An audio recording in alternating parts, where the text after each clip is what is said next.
Kulitnya cerah dan matanya cerah.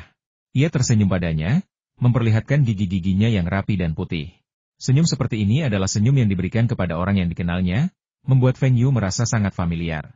Baru setengah jalan ia berbicara, tiba-tiba ia menyadari bahwa orang ini 50% mirip Sang Han. Tidak mungkin, Sang Han telah berubah seperti ini sungguh keajaiban. Itulah sebabnya nada bicara Feng Yu tiba-tiba meninggi karena ia tidak percaya. Ini aku, Nana, Dongjun, Feng Yu. Kalian di sini. Gadis itu tersenyum dan melambaikan tangannya. Feng Yu, kenapa ekspresimu seperti itu? Apa kau tidak mengenaliku? Feng Yu mengangguk otomatis, lalu cepat-cepat menggelengkan kepalanya. Siapa si Sang Han ini? Apa nama panggilan Sang Han? Si gendut. Tingginya 1,65 meter, tetapi beratnya 160 kg, lebih berat daripada Feng Yu. Beberapa teman sekelasnya bahkan bercanda menyebut Sang Han bulat, mengatakan dia bisa berguling menuruni tangga tanpa patah tulang karena dagingnya yang tebal. Meskipun wanita di depanku ini tidak bisa disebut kecantikan yang tak tertandingi, dia jelas tidak segemuk itu. Kurasa tingginya sekitar 130 cm. Perubahan terbesar terutama ada di wajahnya. Wajahnya yang bulat hampir menyerupai wajah melon, dan matanya terlihat setidaknya lebih besar satu lingkaran. Bagaimana mungkin ini Sang Han? Sang Han masih agak gemuk, tapi dia tidak bisa lagi disebut gadis gemuk. Bagaimana dia menghabiskan liburan musim dinginnya? Beratnya lebih dari 13 kg. Apakah ada pil diet yang bekerja cepat akhir-akhir ini? Atau apakah dia mengonsumsi biji puring setiap hari? Wen Dongjun membuka pintu dan keluar, terpana melihat Sang Han. Perubahannya begitu dramatis, melebihi ekspektasinya.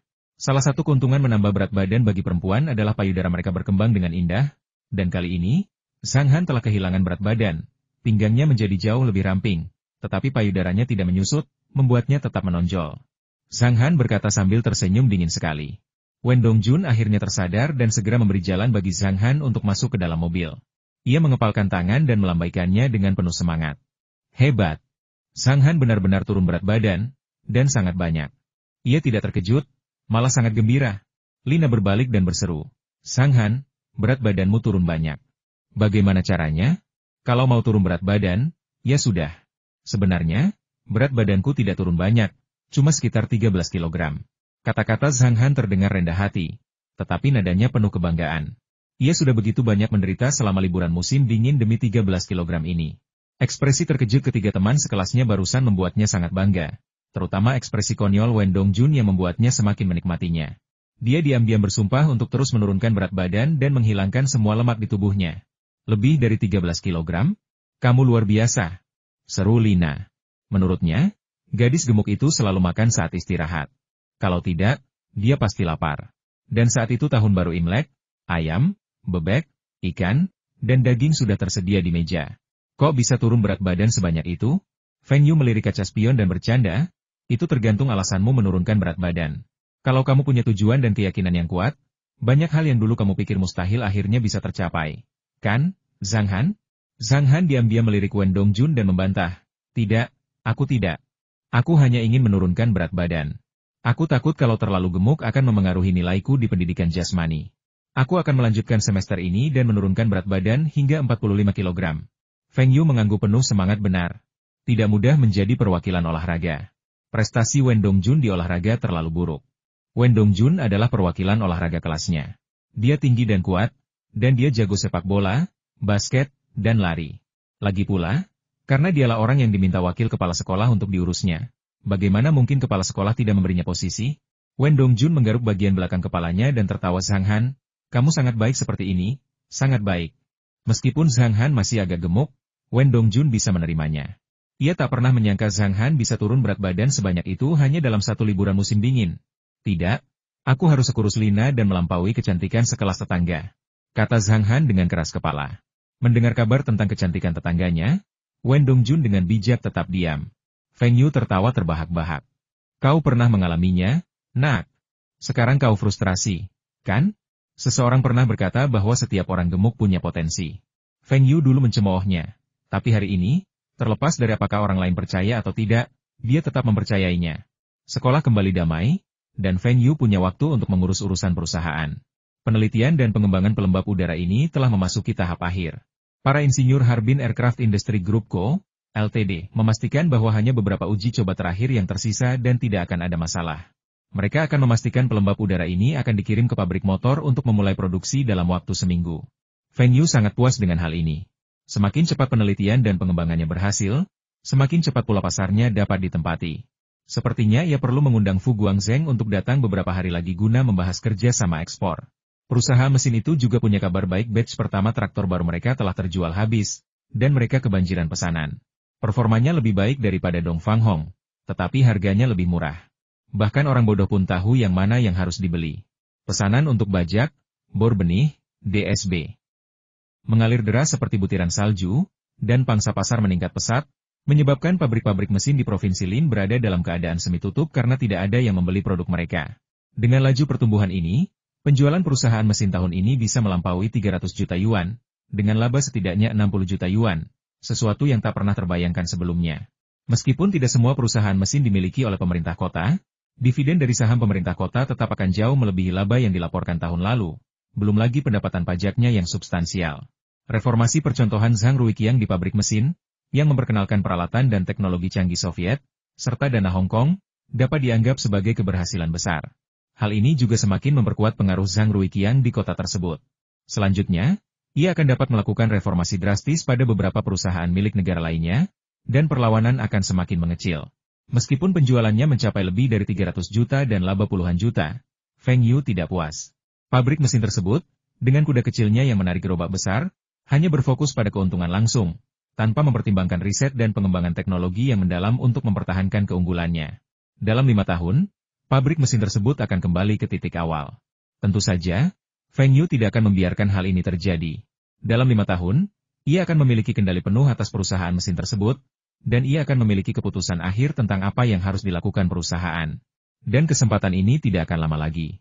Tahun ini, kepemilikan keluarga Feng di perusahaan mesin akan meningkat lebih dari 2 kali lipat.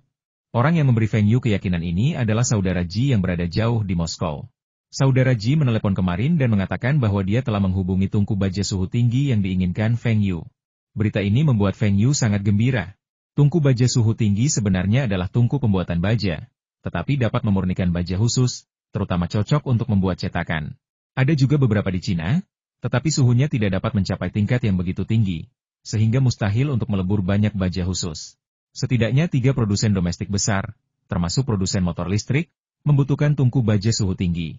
Kali ini, kita hanya bisa mendapatkan 1, dan penawaran dari saudara Ji adalah 3 juta rubel. Meskipun tungku baja suhu tinggi yang besar ini merupakan teknologi dari beberapa tahun lalu, harga dalam negeri untuk tungku baru lebih dari 10 juta rubel, dan tungku bekas setidaknya 30% dari harga tersebut. Feng Yu berbalik dan menghubungi pabrik motor, bertanya, 5 juta rubel, apakah Anda menginginkannya? Li Xiao menerimanya tanpa ragu. Apa salahnya kalau barang bekas? Asal masih berfungsi, tidak masalah. Dengan ini, banyak ide mereka bisa terwujud. Mereka bisa menghemat setidaknya puluhan juta RMB untuk bahan baku setiap tahun, dan penghematan itu akan kembali dalam 2 tahun. Yang tidak diduga Feng Yu adalah ketika dia menyarankan agar pabrik motor juga menanggung sebagian pajak, yang jumlahnya tidak banyak, hanya 300.000 rubel. Li Xiao hanya berkata dia akan mencari cara untuk mengabaikan pajak tersebut dengan mengikuti perintah militer. Feng Yu tidak dapat menahan diri untuk tidak mendesah, perusahaan-perusahaan ini luar biasa, senang memiliki latar belakang militer, bahkan jika mereka telah diubah dari militer menjadi sipil, mereka masih dapat menikmati pembebasan pajak. Sebenarnya, yang paling diinginkan Feng Yu adalah tungku listrik berdaya ultra tinggi, yang memiliki kandungan teknis tertinggi dan umumnya berharga lebih dari 40 juta rubel. Namun, karena terlalu mahal, saudara Ji tidak berani membelinya untuk sementara waktu.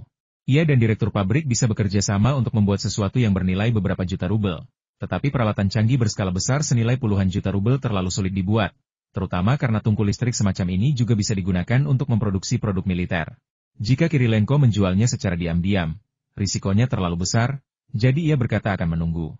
Sebenarnya, apa yang ingin dikatakan Feng Yu adalah, bahkan jika harganya sedikit lebih tinggi, selama kamu bersedia menjualnya dan memberikan beberapa teknologi, aku berjanji akan mengambilnya. Tidak ada teknologi di negara ini yang mampu memproduksi tungku listrik berdaya ultra tinggi seperti ini. Pabrik manapun yang memilikinya dapat dikatakan akan mengambil langkah maju yang besar dalam industri dan memimpin industri di negara ini. Sekalipun puluhan juta rubel telah dihabiskan, teknologinya belum matang, dan materialnya terbuang sia-sia, kita tetap harus mengembangkan teknologi yang matang. Feng Yu memberitahu saudara Ji bahwa meskipun ia tidak memiliki peralatannya, ia tetap membutuhkan teknologi tersebut.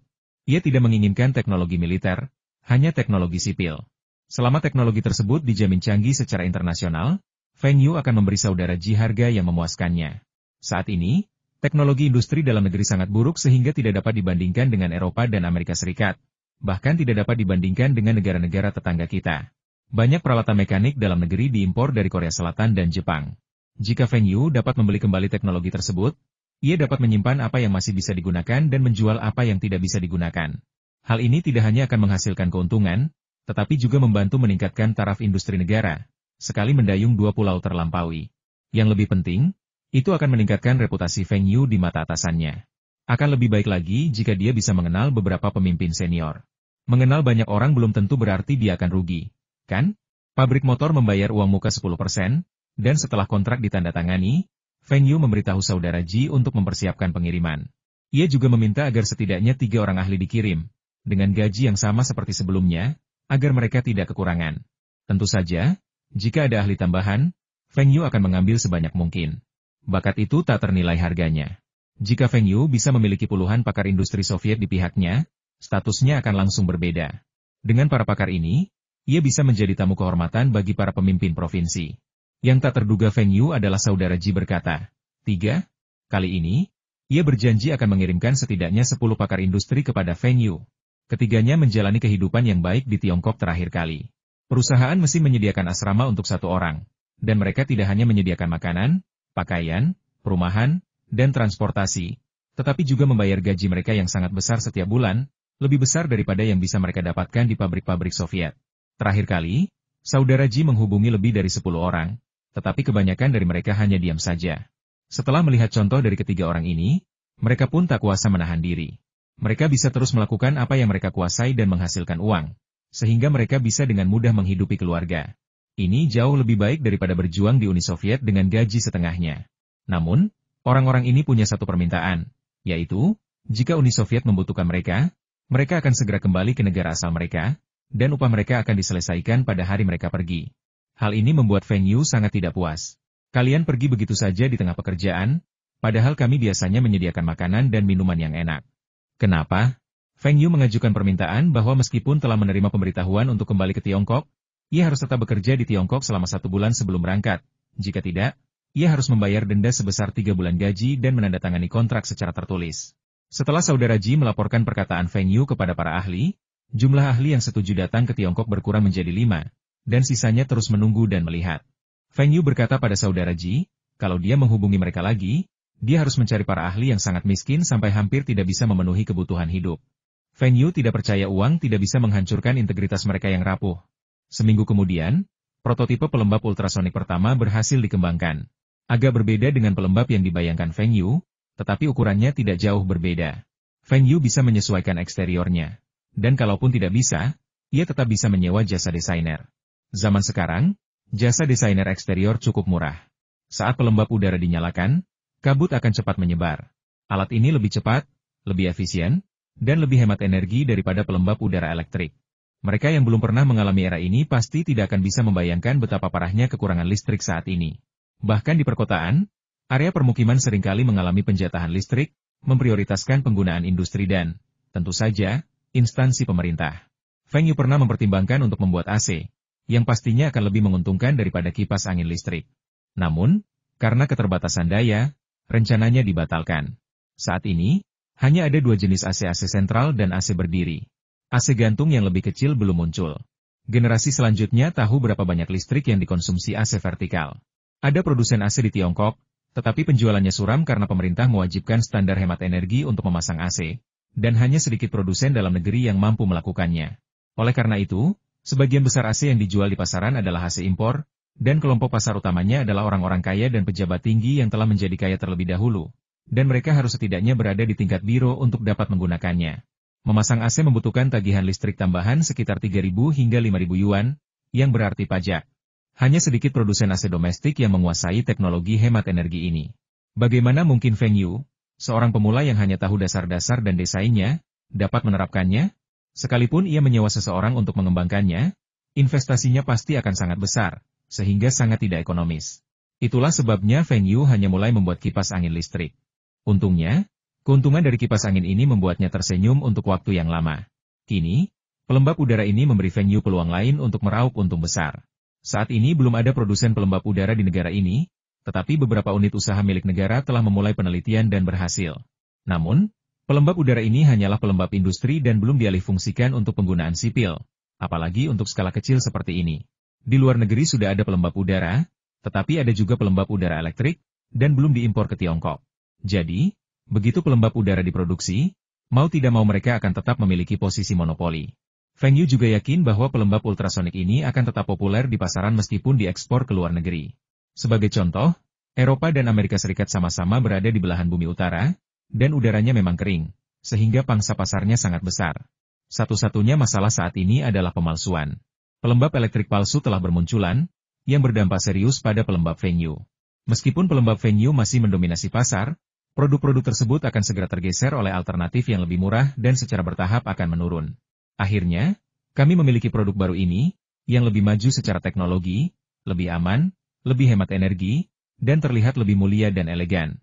Namun, teknologi ini juga tidak terlalu sulit.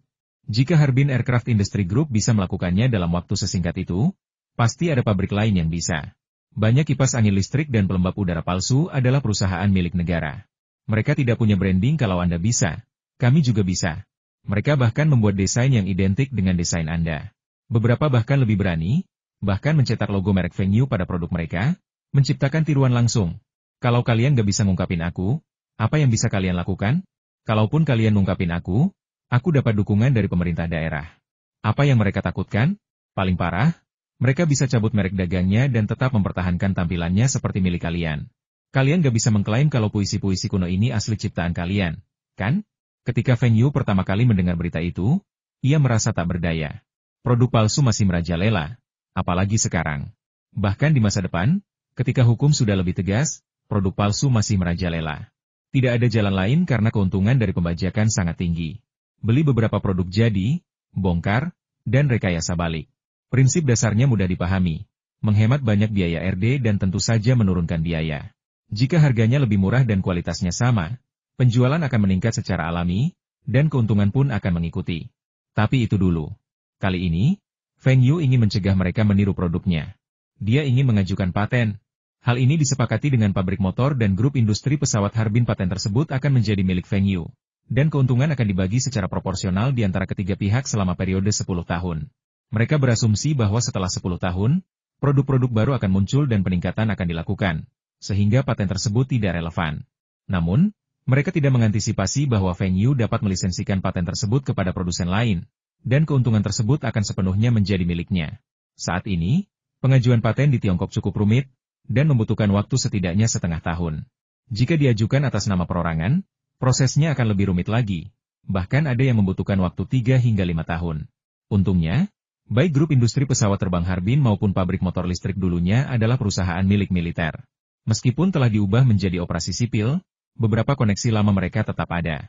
Melalui mereka, dan dengan bantuan Zhang Ruiqiang, Feng Yu juga menghubungi koneksinya di kantor paten, mempercepat proses persetujuan paten.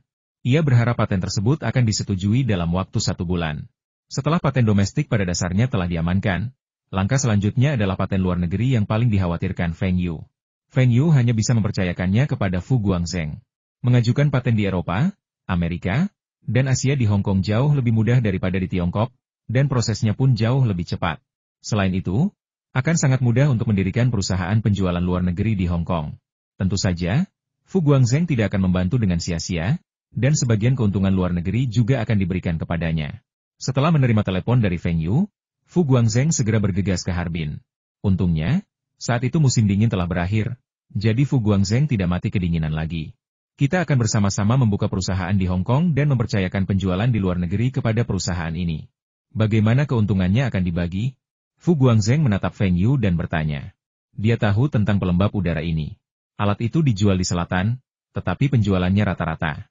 Namun, seperti Feng Yu, dia berpikir bahwa Eropa dan Amerika Serikat sama-sama terletak di dekat belahan bumi utara, dengan banyak orang yang tinggal di pedalaman. Pasarnya jelas sangat besar, dan dia pasti tidak akan rugi dengan melakukan ini. Feng Yu bertanya sambil tersenyum, berapa yang kamu inginkan, saudara Fu? Meskipun kami tidak memiliki saluran penjualan yang lengkap, keluarga kami memilikinya, yang mencakup seluruh Asia Tenggara. Kami juga memiliki perusahaan koperasi di Eropa dan Amerika, Dan kami menjamin dapat menjangkau seluruh Eropa dan Amerika dengan cepat. Saya tidak akan banyak bicara tentang betapa pentingnya saluran penjualan. Saya ingin 40% dari laba bersih. Fu Guangzheng mengacungkan 4 jari. Sial, setinggi itu? Feng Yu memang berniat menawar 20%, tapi ia juga tahu Fu Guangzheng benar. Keluarga Fu memang keluarga besar. Meskipun Fu Guangzheng mungkin biasa-biasa saja dan perusahaan Fu Rongjin mungkin tidak terlalu besar, perusahaan bos keluarga Fu itu luar biasa kuat. Jika Feng Yu menjualnya sendiri, ia bisa meraup untung 10 juta per tahun. Tetapi jika ia menyerahkannya kepada keluarga Fu, mereka bisa meraup setidaknya 30 juta per tahun. Mereka lebih profesional dan memiliki kendali pasar yang jauh lebih besar daripada Feng Yu. Feng Yu merenung sejenak dan berkata, "Saudara Fu, permintaanmu terlalu tinggi. Aku akui keluarga Fu memang sangat mumpuni. Tapi di Hong Kong, ada lebih dari sekadar keluarga Fu yang mampu menjual teknologi ini. Dan aku punya teknologi yang sudah dipatenkan ini, yang berarti sumber keuntungan yang konstan. Semakin cepat kau setuju dengan keuntungan bersih 30%, semakin cepat kita bisa menghasilkan uang. Ini juga akan sangat membantu posisimu di keluarga Fu, kan?" Fu Guangzheng menatap Feng Yu dalam-dalam. Ia selalu merasa Feng Yu sangat akrab dengan keluarga Fu. Mungkinkah Feng Yu persis seperti yang dipikirkan ayahnya, dengan patung Buddha besar berdiri di belakangnya? Bahkan, ia sudah sangat puas dengan keuntungan 30%. Apa yang dikatakan Feng Yu memang benar. Dengan perusahaan ini, statusnya di keluarga bisa setara dengan kakak tertuanya, atau bahkan melampaui kakak tertuanya. Statusnya di seluruh keluarga Fu juga akan meningkat pesat. Dia menyetujui syarat ini. Hari ini adalah hari yang sangat penting bagi Li Xiao. Ia akan dinobatkan sebagai pekerja tingkat lanjut tingkat provinsi. Seorang reporter TV akan datang untuk mewawancarainya. Ia akan muncul di berita bersama beberapa pekerja tingkat lanjut tingkat provinsi lainnya. Bahkan akan ada program wawancara lengkap di malam hari, dengan rekaman setidaknya 10 menit. Setelah Feng Yu mendengar berita itu, ia segera bergegas ke pabrik motor. Ia tentu saja tidak datang untuk memberi selamat kepada Li Xiao, tetapi ia merasa ini adalah kesempatan besar yang tidak boleh dilewatkan. Saat kamera sedang disiapkan, Feng Yu mengetuk pintu dan masuk. Li Xiao sangat terkejut. Apa yang begitu mendesak sehingga Feng Yu harus masuk saat ia sedang diwawancarai oleh reporter stasiun TV provinsi? Feng Yu membisikkan sesuatu di telinga Li Xiao. Mata Li Xiao melebar. Apakah ini baik-baik saja? Ia baru saja meninjau jawaban-jawaban itu bersama para wartawan. Bukan ide yang bagus untuk mengubahnya di menit-menit terakhir. Feng Yu meminta Li Xiao untuk melakukan ini. Ini masalah besar yang berkaitan dengan keuntungan seluruh pabrik. Lagi pula, ini tidak akan memengaruhi wawancaramu, jadi apa yang kau takutkan? Li Xiao mengangguk dan meminta reporter itu menunggu sebentar sementara dia keluar untuk berbicara dengan sekretarisnya. 5 menit kemudian, sekretaris membuka pintu dan lebih dari 10 pekerja bengkel masuk, masing-masing memegang sebuah kotak besar. Mereka meletakkannya di belakang meja Li Xiao, menghalangi rak buku. Kotak-kotak itu semakin menumpuk. Feng Yu berlari ke kamera dan melihatnya. Hasilnya luar biasa. Seluruh latar belakang dipenuhi kotak-kotak itu, dan pola pada kotak-kotak itu juga sangat jelas. Dia secara pribadi membuka sebuah kotak, mengeluarkan pelembab di dalamnya, dan meletakkannya tepat di depan meja Li Xiao, menempati hampir 1/4 kamera. Sesuaikan agar logo merek Feng Yu menghadap kamera. Tambahkan air ke pelembab dan colokkan, tetapi jangan dinyalakan. Reporter dan juru kamera tertegun sejenak. Apa yang mereka lakukan? Ini kantor, bukan gudang. Mereka menutupi seluruh dinding dengan kotak-kotak produk. Apa yang mereka rencanakan? Reporter itu tak kuasa menahan diri untuk bertanya. Direktur Li, apa yang Anda lakukan? Kantornya berantakan begini, jadi tidak akan terlihat bagus di layar. Lagi pula, kami akan memberikan beberapa rekaman lokakarya, jadi tidak perlu ada yang seperti ini. Sebelum Li Xiao sempat berkata apa-apa, Feng Yu berkata, "Reporter, Anda salah paham. Kami tidak sengaja melakukan ini, tapi gudangnya hampir penuh. Direktur kami, Li, memberi contoh dengan memanfaatkan ruang secara rasional, dan ini adalah pilihan yang terpaksa. Apa ini? Pelembab udara merek Feng Yu? Ini benar-benar diproduksi oleh pabrik motor, tapi benda kecil ini tidak memakan banyak tempat, kan? Gudang pabrik motor bisa dengan mudah menyimpan 100.000 unit, kan? Berapa banyak yang sudah Anda produksi?" Reporter itu mengamati lebih dekat dan melihat kotak itu berisi pelembab udara. Sekilas ia melihat merek dagang Feng Yu. Beberapa orang dulu mengatakan bahwa pelembab udara merek Feng Yu dan kipas angin listrik merek Feng Yu tahun lalu semuanya diproduksi oleh pabrik motor. Ia awalnya tidak percaya, tetapi sekarang ia melihat bahwa itu benar. Feng Yu terus berbohong, terlalu banyak. Ada produk lain di gudang. Lagi pula, beginilah kantor Direktur Li yang sebenarnya. Sama sekali tidak ada rekayasa. Sambil berkata demikian, Feng Yu diam-diam memasukkan amplop merah yang telah disiapkan ke tangan reporter itu dan berbisik, Tolong jangan menyela Direktur Lee jika dia tidak berbicara dengan lancar. Reporter itu meremas amplop merah itu, mengangguk, dan berhenti mempedulikan latar belakangnya. Direktur Lee, kalau Anda tidak takut terlihat buruk di TV, lalu apa yang kami takutkan? Tentu saja, Feng Yu tidak melupakan juru kamera, dan saat berjabat tangan, ia menyelipkan sebuah amplop merah. Kawan, silakan gunakan sudut ini sebentar. Sudut ini terlihat paling bergaya dan fotogenik untuk direktur pabrik kita. Juru kamera terkekeh dan meyakinkan bahwa tidak akan ada masalah, dan dia akan memastikan untuk membiarkan sutradara Lee muncul di sudut yang paling memuaskannya. 3, 2, 1, mulai. Hari ini kita berada di pabrik motor listrik Harbin, sebuah perusahaan milik negara yang telah lama berdiri dan telah memberikan kontribusi signifikan terhadap 4 modernisasi nasional. Misalnya, semua generator yang digunakan di Harbin dan bahkan Longjiang kini berasal dari pabrik motor listrik Harbin. Sekarang, mari kita wawancarai direktur pabrik, Lee Xiao. Direktur Lee, kami memahami bahwa tahun lalu pabrik tersebut sangat kekurangan dana, bahkan kesulitan untuk membayar upah pekerja. Bagaimana Anda mengatasi situasi ini dan memimpin dalam menawarkan kenaikan upah kepada karyawan pabrik tahun ini? Lee Xiao menatap kamera dan menjawab dengan serius. Tahun lalu, karena masalah penagihan pembayaran untuk beberapa pesanan, pabrik kami memang mengalami kesulitan keuangan. Namun, seluruh karyawan kami tetap teguh pada semangat pantang menyerah dan tak kenal lelah, serta menanggapi panggilan negara untuk berinovasi secara mandiri dan mengembangkan diri. Pertanyaan pertama persis seperti yang mereka rencanakan, dan Lee Xiao berbicara tanpa naskah, menunjukkan profesionalisme seorang pemimpin. Bahkan, jika diberi kesempatan, ia dapat berbicara selama setengah jam tanpa gangguan, sesuatu yang hanya bisa dicapai oleh seorang pemimpin senior. Lalu kita punya pertanyaan lain. Reporter itu terus mengajukan pertanyaan sesuai dengan naskah. Lee Xiao menjawab beberapa patah kata, lalu tiba-tiba terbatuk dan mencubit tenggorokannya. Maaf, udaranya agak kering, mohon tunggu sebentar. Kemudian Lee Xiao menekan tombol pelembab udara yang menarik perhatian di atas meja, dan langsung melihat kabut mengepul. Lee Xiao menarik napas dalam-dalam secara berlebihan, lalu menunjukkan ekspresi lega. Maaf, saya akan melanjutkan pertanyaan sebelumnya. Reporter itu tercengang. Bagaimana mungkin kau menyalakan pelembab udara sambil menghadap kamera? Dan ekspresi itu sungguh konyol. Bagaimana udara di ruangan itu bisa berubah drastis begitu saja setelah menyalakan pelembab udara? Lagi pula, ruangan itu sama sekali tidak kering. Setengah jam yang lalu, pelembab udara itu masih menyala. Apa tidak ada yang mencabutnya? Feng Yu diam-diam mengacungkan jempol. Kemampuan akting sutradara Lee memang sempurna. Ia berdiri di belakang juru kamera sepanjang waktu, mengabadikan pelembab udara dengan detail sejernih kristal. Meskipun ia tidak bisa memotret dari dekat, penampilannya yang indah cukup berkesan.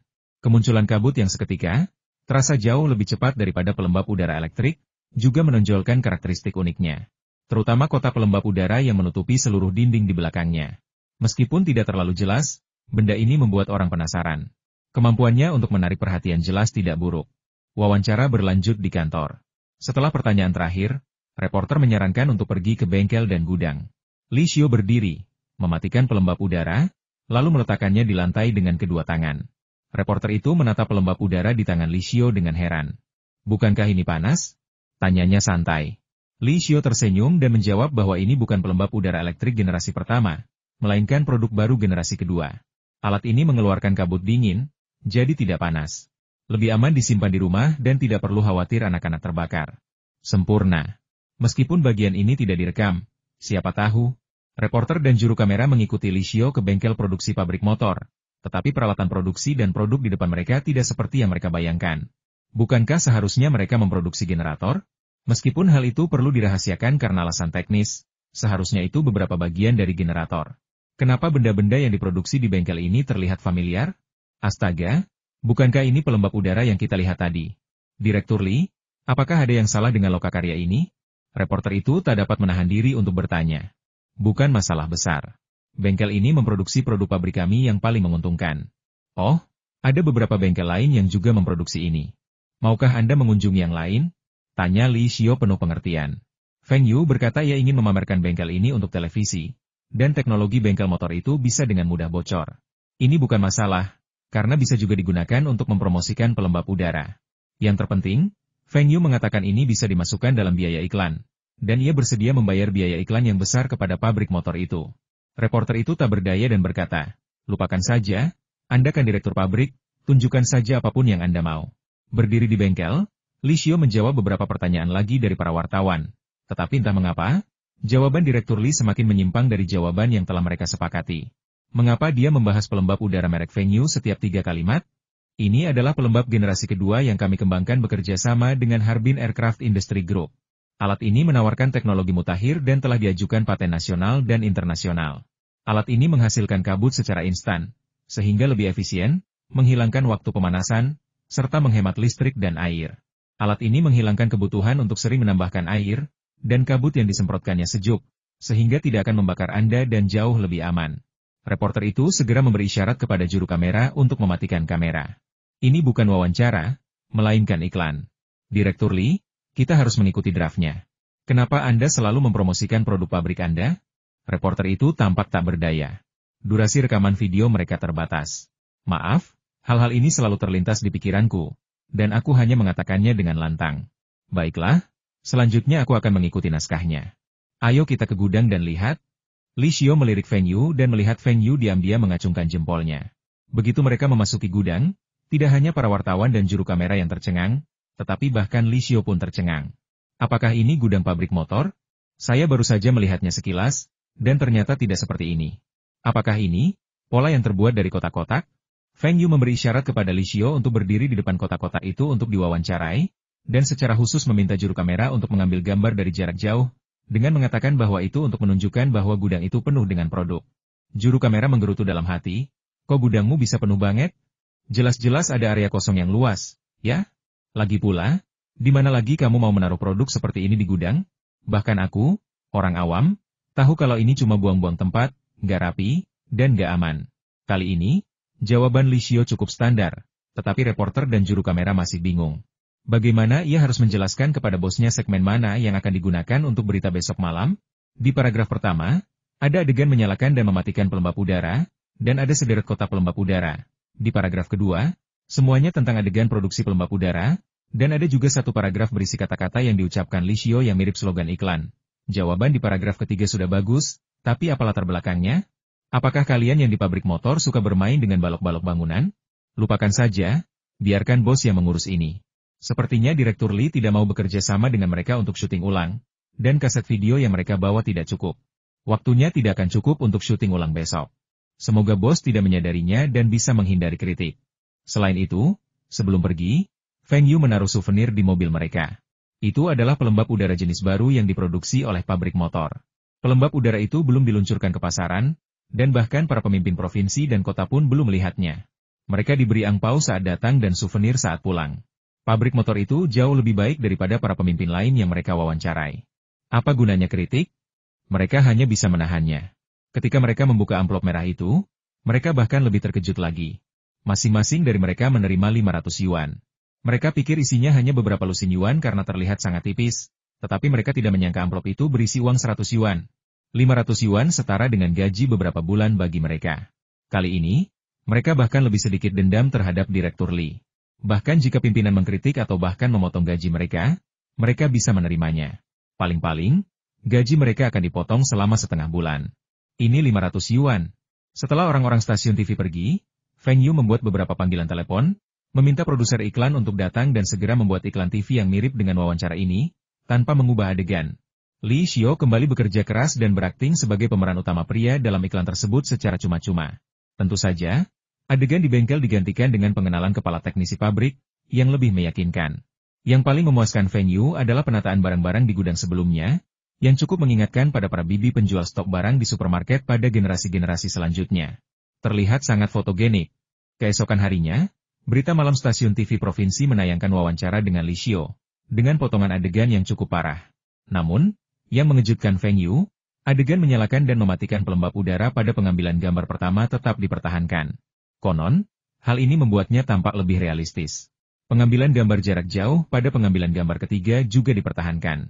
Konon, hal ini dilakukan untuk menampilkan keseluruhan gambar gudang dengan para pekerja yang sibuk. Setelah menonton semuanya di depan TV, Feng Yu tertawa terbahak-bahak. Dua angpau merah ini benar-benar sepadan. Kemudian, seluruh video wawancara tersedia. Kali ini, kualitasnya bahkan lebih baik, hampir tanpa penyuntingan.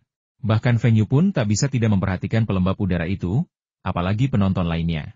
Bisa dibilang pesona Li Xiao sepenuhnya tertutupi oleh pelembab udara itu, dan Feng Yu hanya bisa meminta maaf atas hal itu. Keesokan harinya, iklan yang sama, mirip dengan wawancara tersebut, Ditayangkan di stasiun TV provinsi 3 kali sehari, masing-masing berdurasi 3 menit. Kali ini, Feng Yu langsung menandatangani kontrak iklan 1 tahun dengan stasiun TV provinsi tersebut dengan harga tinggi, masih atas nama perusahaan Taihua. Kontrak tersebut fleksibel, memungkinkan perubahan produk sewaktu-waktu. Misalnya, iklan pelembab udara dapat dimasukkan dalam harga jual pelembab udara tersebut. Warga Harbin kembali menemukan topik hangat pajangan barang-barang di gudang pabrik motor listrik. Hal ini bahkan ditayangkan di TV. Para petugas gudang begitu cerdik. Mereka bahkan menggunakan sisi-sisi kotak produk dengan warna berbeda untuk menciptakan karakter angin dan hujan. Feng Yu mendengarkan diskusi di jalanan dan ganggang, lalu tertawa kecil dengan bangga. Ia berpikir, ini bukan apa-apa, para ibu-ibu supermarket di masa depan jauh lebih berbakat dari ini, mereka bahkan bisa membuat Optimus Prime dari kotak. Singkatnya, pelembab udara merek Feng Yu generasi baru telah populer di Harbin bahkan sebelum diluncurkan di pasaran. Di jalanan dan ganggang, bahkan setelah makan malam, orang-orang membicarakan iklan pelembab udara tersebut. Feng Yu yakin bahwa selama pengajuan paten disetujui dan mereka meluncurkannya ke pasaran, mereka pasti akan mencapai puncak penjualan lagi. Tanggal 1 Mei adalah Hari Buruh Internasional, tetapi semua karyawan perusahaan Taihua bekerja lembur. Halo, mau isi ulang 100 model deluxe? Gak masalah, tapi menurut peraturan perusahaan kami, kamu juga harus pesan minimal setengahnya untuk model premium. Kamu gak mau? Maaf, stok model deluxe kami juga habis. Setelah masa fermentasi, Harbin menjadi yang pertama menjual pelembab ultrasonik. Meskipun musim dingin telah berlalu dan sungai telah mencair, udara sedikit membaik. Namun, udara di dalam ruangan masih sangat kering karena angin yang terus-menerus bertiup dan tidak ada hujan. Ditambah lagi dengan efek iklan televisi, semua orang sudah sangat menantikan pelembab udara baru ini. Begitu dirilis, langsung memicu kegilaan belanja. Ini karena Feng Yu menerapkan strategi pemasaran yang sangat ketat, dengan memberitahu pusat perbelanjaan dan koperasi pemasok dan pemasaran bahwa jumlah pelembab udara baru yang tersedia terbatas. Hal ini bahkan diumumkan di televisi selama 2 hari pertama. Setelah berita ini tak sengaja sampai ke telinga masyarakat, ketika di pusat perbelanjaan serta koperasi penyalur dan pemasaran memajang spanduk pengumuman peluncuran alat pelembab udara terbaru, dengan anggapan semakin cepat bertindak semakin baik. Alat pelembab udara yang ada di pusat perbelanjaan serta koperasi penyalur dan pemasaran ludes terjual hanya dalam waktu 1 pagi. Faktanya, gudang pabrik motor tersebut sudah menyimpan puluhan ribu pelembab udara baru, tetapi Feng Yu menolak untuk membawanya. Liputan televisi tentang keunggulan pelembab udara tersebut, perbandingannya dengan pelembab udara elektrik lama, dan sebagainya, telah menarik perhatian para pemimpin dan bos. Karena ada pilihan yang lebih baik, mereka punya uang, jadi tentu saja mereka akan meningkatkannya, dengan dalih keamanan. Feng Yu mengirimkan sejumlah produk uji coba lagi ke kota dan unit-unit lain yang pernah berhubungan dengannya. Ia secara selektif melupakan produk uji coba pelembab udara listrik asli dan meminta mereka untuk mendistribusikannya kepada bawahannya. Pelembab udara baru ini harganya persis 2 kali lipat harga pelembab udara konvensional, baik grosir maupun eceran. Menurut Feng Yu, mereka yang bersedia menghabiskan 200 yuan untuk sebuah pelembab udara umumnya bersedia menghabiskan 300 yuan. Mereka yang tidak mampu membayar 200 yuan tidak akan mau membelinya meskipun Anda menawarkannya seharga 150 yuan. Maka ia bersikeras mematok harga tinggi untuk pelembab ini, dan memang benar. Penjualan tidak terpengaruh, dan keuntungan justru meningkat. Meskipun biaya pelembab ultrasonik ini sedikit lebih mahal daripada pelembab elektrik, namun biayanya tidak sampai 2 kali lipat. Terlebih lagi, kotak pelembab ini memiliki 8 kata besar yang tercetak di atasnya produk dipatenkan. Pemalsuannya akan dituntut. Buku petunjuknya merinci hukuman yang harus dibayar jika melanggar undang-undang paten untuk memperingatkan produsen besar dengan kemampuan RD agar tidak bermain api. Kali ini, kota itu dengan jelas menyatakan bahwa pabrikannya adalah pabrik motor listrik Harbin, yang seharusnya membuat pabrik-pabrik tersebut mempertimbangkan apakah mereka masih bisa mendapatkan perlindungan lokal jika mereka benar-benar menuntut pabrik milik negara yang besar seperti pabrik motor listrik tersebut. Ketika generasi baru pelembab diluncurkan di pasaran, Wu Zigang menghubungi dealer sebelumnya lagi untuk memberitahu mereka bahwa produk baru tersebut telah ada di pasaran dan mengundang mereka untuk membahas bisnis. Meskipun pelembab udara elektrik memberikan keuntungan bagi para pedagang sebelumnya, keuntungannya tidak sebesar kipas angin listrik merek Feng Yu, dan lebih mudah ditiru. Beberapa pedagang hanya mengatakan bahwa mereka tidak akan datang. Wu Zigang mengikuti jejak Feng Yu dan memasukkan distributor-distributor itu ke daftar hitamnya, bersumpah untuk tidak pernah bekerja sama dengan mereka lagi. Dalam kata-kata Feng Yu, mereka hanya meminta untuk membeli produk kita, bukan kita yang meminta untuk menjualnya. Ini produk monopoli dengan perlindungan paten selama 10 tahun, tetapi masih belum cukup tangguh. Jadi, bagaimana kita bisa lebih tangguh? Feng Yu menjamin siapapun yang bertekad mengikuti perusahaan Taihua akan menghasilkan banyak uang. Jika Anda ingin terlibat dalam pembajakan dan merebut pasar, itu tergantung pada apakah Anda memiliki kemampuan untuk melakukannya. Beberapa hari lagi, Saya akan pergi ke CCTV untuk membeli iklan. CCTV tidak sehebat sekarang, dan baru diizinkan menayangkan iklan komersial tahun lalu.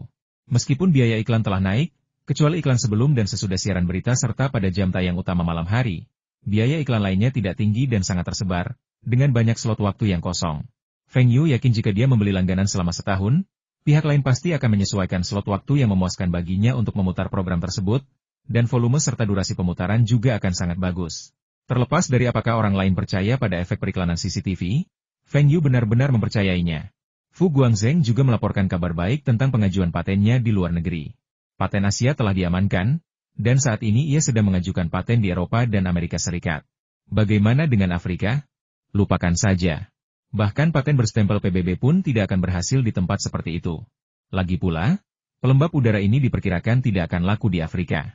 Berita ini juga menandakan bahwa perusahaan Hong Kong tersebut akan segera memulai bisnis, dan target pertamanya adalah Taiwan. Di Hong Kong, kelembapan sudah tinggi, dan pelembab udara tidak akan banyak terjual sampai mereka mengembangkan fungsi pemurnian udara. Fu Guang bertanggung jawab atas penjualan di Hong Kong. Dengan dukungan keluarga Fu, Feng Yu tidak perlu khawatir tentang kemampuan penjualannya. Dalam hal profesionalisme, Feng Yu jauh lebih rendah daripada keluarga Fu. Bahkan harga jualnya jauh lebih tinggi dari yang dibayangkan Feng Yu. Feng Yu kemudian menyadari bahwa penetapan harga humidifier keluarga Fu didasarkan pada tingkat perkembangan wilayah. Misalnya, humidifier yang dijual seharga 300 yuan di Tiongkok akan dihargai 500 RMB di Taiwan. Harga di beberapa negara Eropa bahkan lebih tinggi, melebihi $150 AS, sementara di Amerika Serikat dan Amerika Serikat, harga ecerannya mencapai $200 AS. Fu Guangzheng menjelaskan secara rinci alasan penetapan harga tersebut kepada Feng Yu.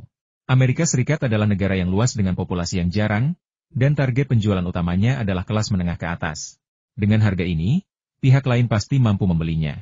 Selain itu, kemasan untuk ekspor ke Amerika Serikat tidak menunjukkan bahwa produk tersebut diproduksi di Cina, tetapi dicetak dengan perusahaan Hong Kong, sehingga pihak lain tidak akan memandang rendah produk tersebut.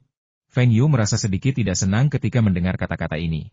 Apa maksud mereka dengan produk Cina akan dipandang rendah? Di masa depan, Cina akan menjadi kekuatan manufaktur terbesar dunia. Bagaimana dengan AS dan Eropa, yang sebagian besar produknya dibuat di Cina?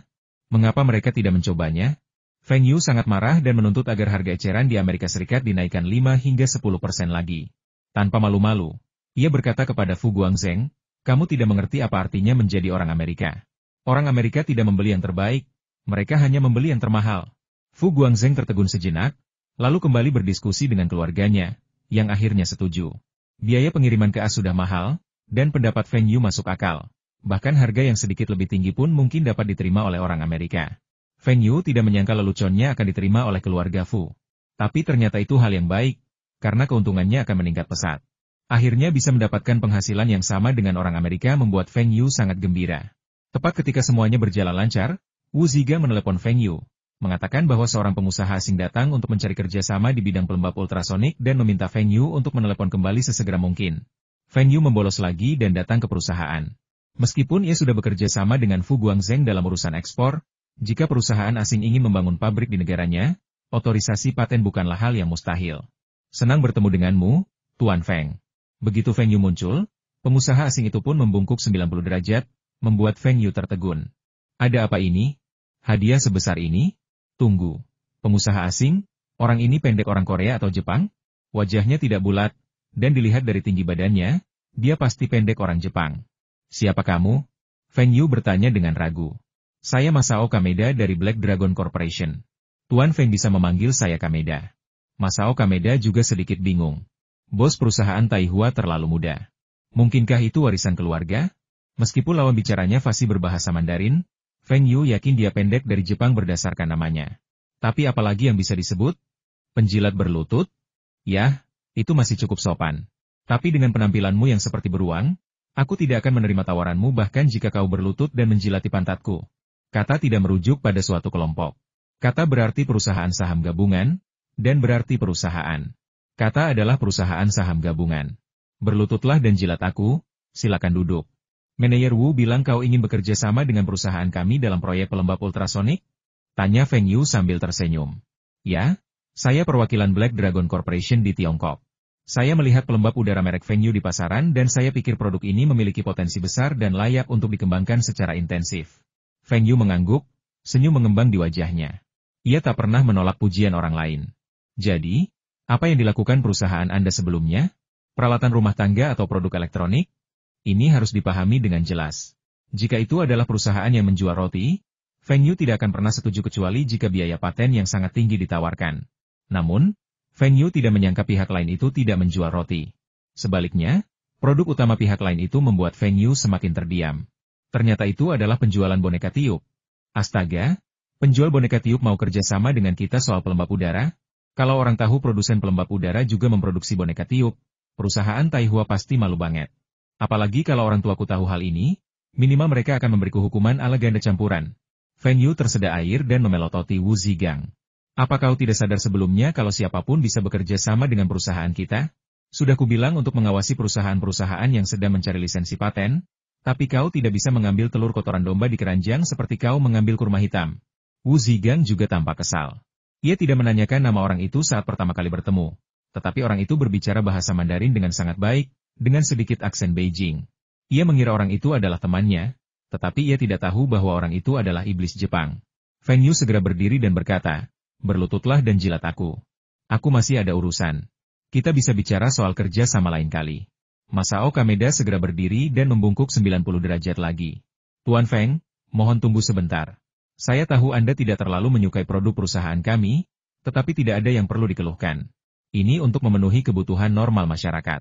Tunggu sebentar. Perusahaan kami juga memiliki parfum dan peralatan pewangi udara. Kami rasa pelembab udara dapat dipadukan dengan peralatan pewangi kami. Jadi sebaiknya kita jajaki kemungkinan kerjasama. Wewangian? Feng Yu menatapnya dengan jijik.